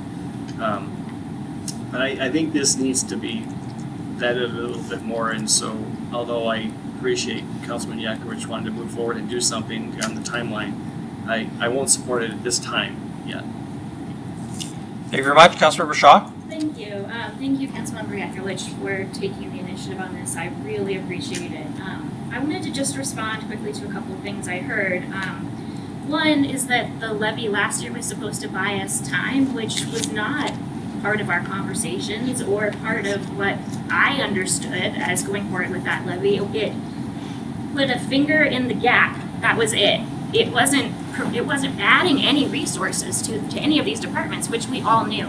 I feel like it was very clear going out and talking to the public. I was telling people that we're not adding resources. We have to come back.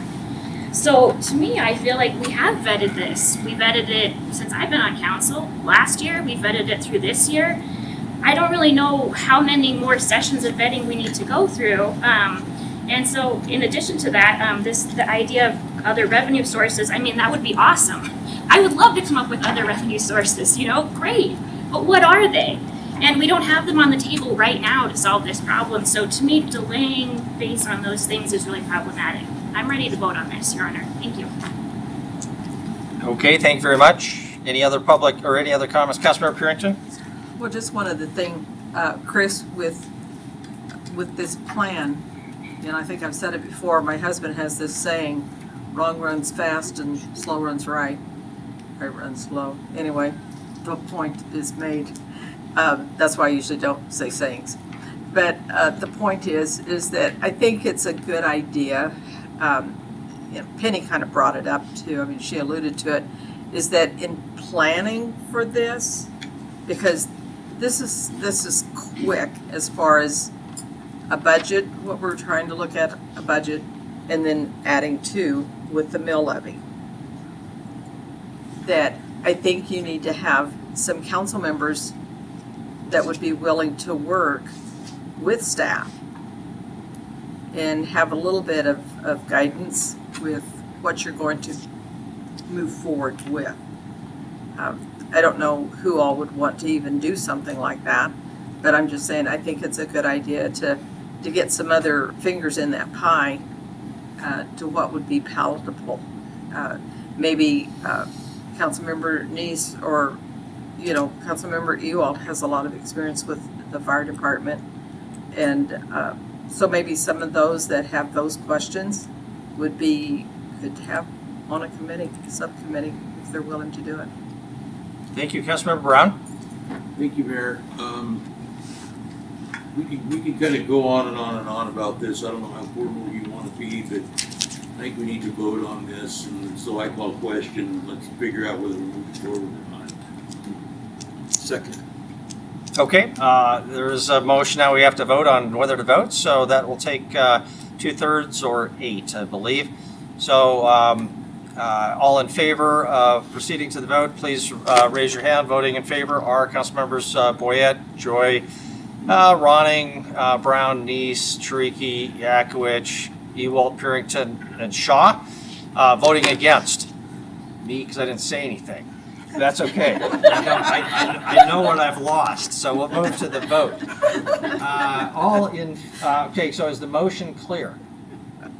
Okay, the motion is clear. There's an element of discretion that's being given to staff in coming up with alternatives here, but generally moving along in this direction of a pure public safety mill levy to go on the ballot in the fall. All in favor of the motion, please raise your hand. Voting in favor are Councilmembers Boyette, Cole, Joy, Ronning, Brown, Tariki, Yakowicz, Purington, and Shaw. If voting in opposition, please raise your hand. Voting in opposition are Councilmembers Neese and Ewald. Motion passes. Staff, you've got some direction for the time being. That then concludes item number 2. Thank you for all the members of the public for your input. The only comment I would say is please continue to give that input. We have very little time, and we need to make sure that those who are the most interested are giving their input to council and to the administration so that we don't have second guessing later. We need to make sure that those who want to be involved with this process, we have your full support. We also want your money. So I would encourage the supporters to come up with their funding plan for how they are going to pay to get this across the finish line. Thank you very much. We'll move on then to items of general discussion before public comment on non-agenda items. So are there any items of general council discussion? Councilmember Neese and Ronning? Yes, I'd like to know when we can remove the state of emergency. Is that something that we can do? And I guess more importantly is if we can remove it and then maybe not be impacted by any federal state dollars that we may be getting. It's coming down to the point where, there's the mask mandate's been lifted. I sure would like to see us lift that off the city. Could we maybe task our city administrator to give us a little description of the legal parameters there? I don't know, so. I'd like to see it removed, but I don't want to see it removed and then find out it hurts the city in some way or another. So if we can find out if it can be removed without any kind of issues, then I sure would like to be able to make a motion someday to say, let's remove it. Chris, can you comment? I would ask for your flexibility that we do a little bit of research in this area in the short term, because there's a whole bunch of stuff on our plates right now. We're trying to get a budget, trying to get a public safety levy, trying to get grant applications for ARPA. So this is important, but I just recognize, let us dig a little bit into it, see what we learn. I think the number one risk is what you described. You know, how do we make sure we don't cut ourselves off from federal funding or state funding? I don't anticipate a state funding cut. I think I'm more concerned about the federal side of it. But we'll dig into it a little bit and let you know what we learn, and we can decide from there how much further do you want to go. And I'll have to remind myself who has put in place the states of emergency. State of Montana. And then we also adopted one at the city level by City. resolution. Okay, so we'll look at that. Okay, thank you, Councilmember Ronnie. Thank you.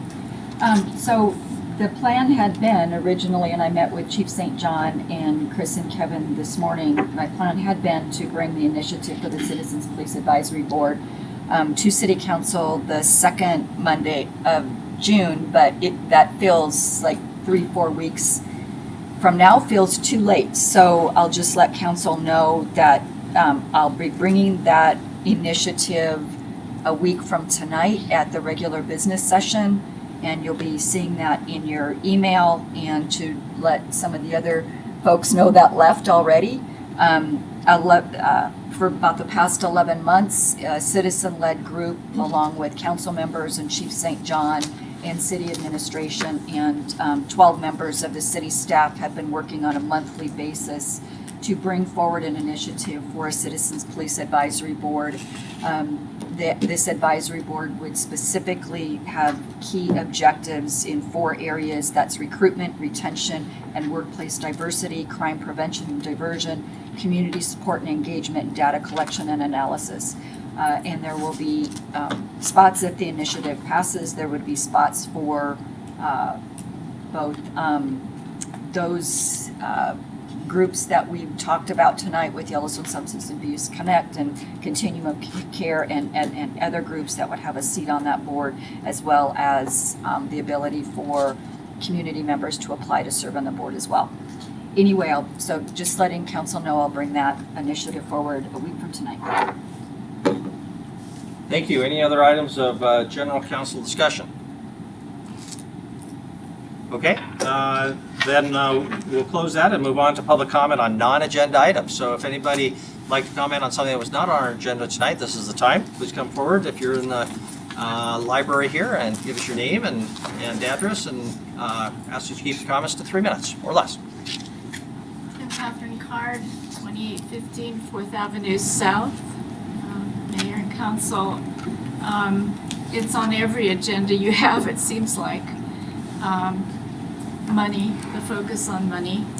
I really, not only listening to tonight, but the last few years, I've listened to your work and been here.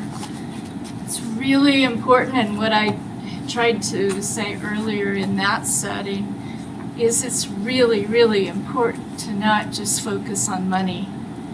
As a Lutheran pastor for 21 years, as a specialized physicist in the nuclear industry, I know the importance of integrity in whatever we do as a city. And whatever you look at for funding, whatever problem you're trying to solve, the integrity of the people and the entities that you trust to do their job has to be there.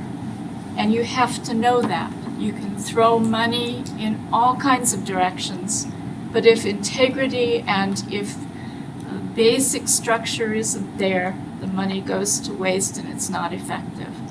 Thank you. Thank you. Any other comment on items not on our agenda tonight from here in the library? Good evening, Council. Steve Arviskow, Big Sky Economic Development. I was frankly here to listen and learn on the council discussion you heard from Ann Kasempa, our board chair. But while we were sitting here tonight, a news item broke, and I feel I would miss an opportunity and potentially get a phone call from 1 or 2 of you asking why I didn't say anything last night when that news came out. So I'll take a moment just to share. This evening, Rocky Vista University issued a press release announcing that they had received accreditation from COCA for the proposed Montana College of Osteopathic Medicine to be located and built in Billings, Montana. Now there's a lot of work ahead before the students show up on July of 2023, and given the experience over the last year I've had with Rocky Vista University and their leadership, I feel very strongly that that continued effort will be productive, and within a matter of a handful of months, you'll see construction underway on the west side of our community. Don't want to discount all the work and conversations that are yet to have. I think many of you may have seen the letter, both from a group of doctors, but also from Dr. Forstein. I can assure you that conversations are underway about how to address residencies as well as educate more physicians in the state of Montana. I feel very strongly about the partnership we've crafted with Rocky Vista University, and then their sincerity in being a great partner in the state of Montana and in our community. So I'll share that with you. You'll probably read about it on the way home if you check things electronically, but don't do that while you're driving. Wait till you get there. So I wanted to just make sure you're aware of that. Happy to take any questions after the meeting if you want a little bit more information. But thank you, Council.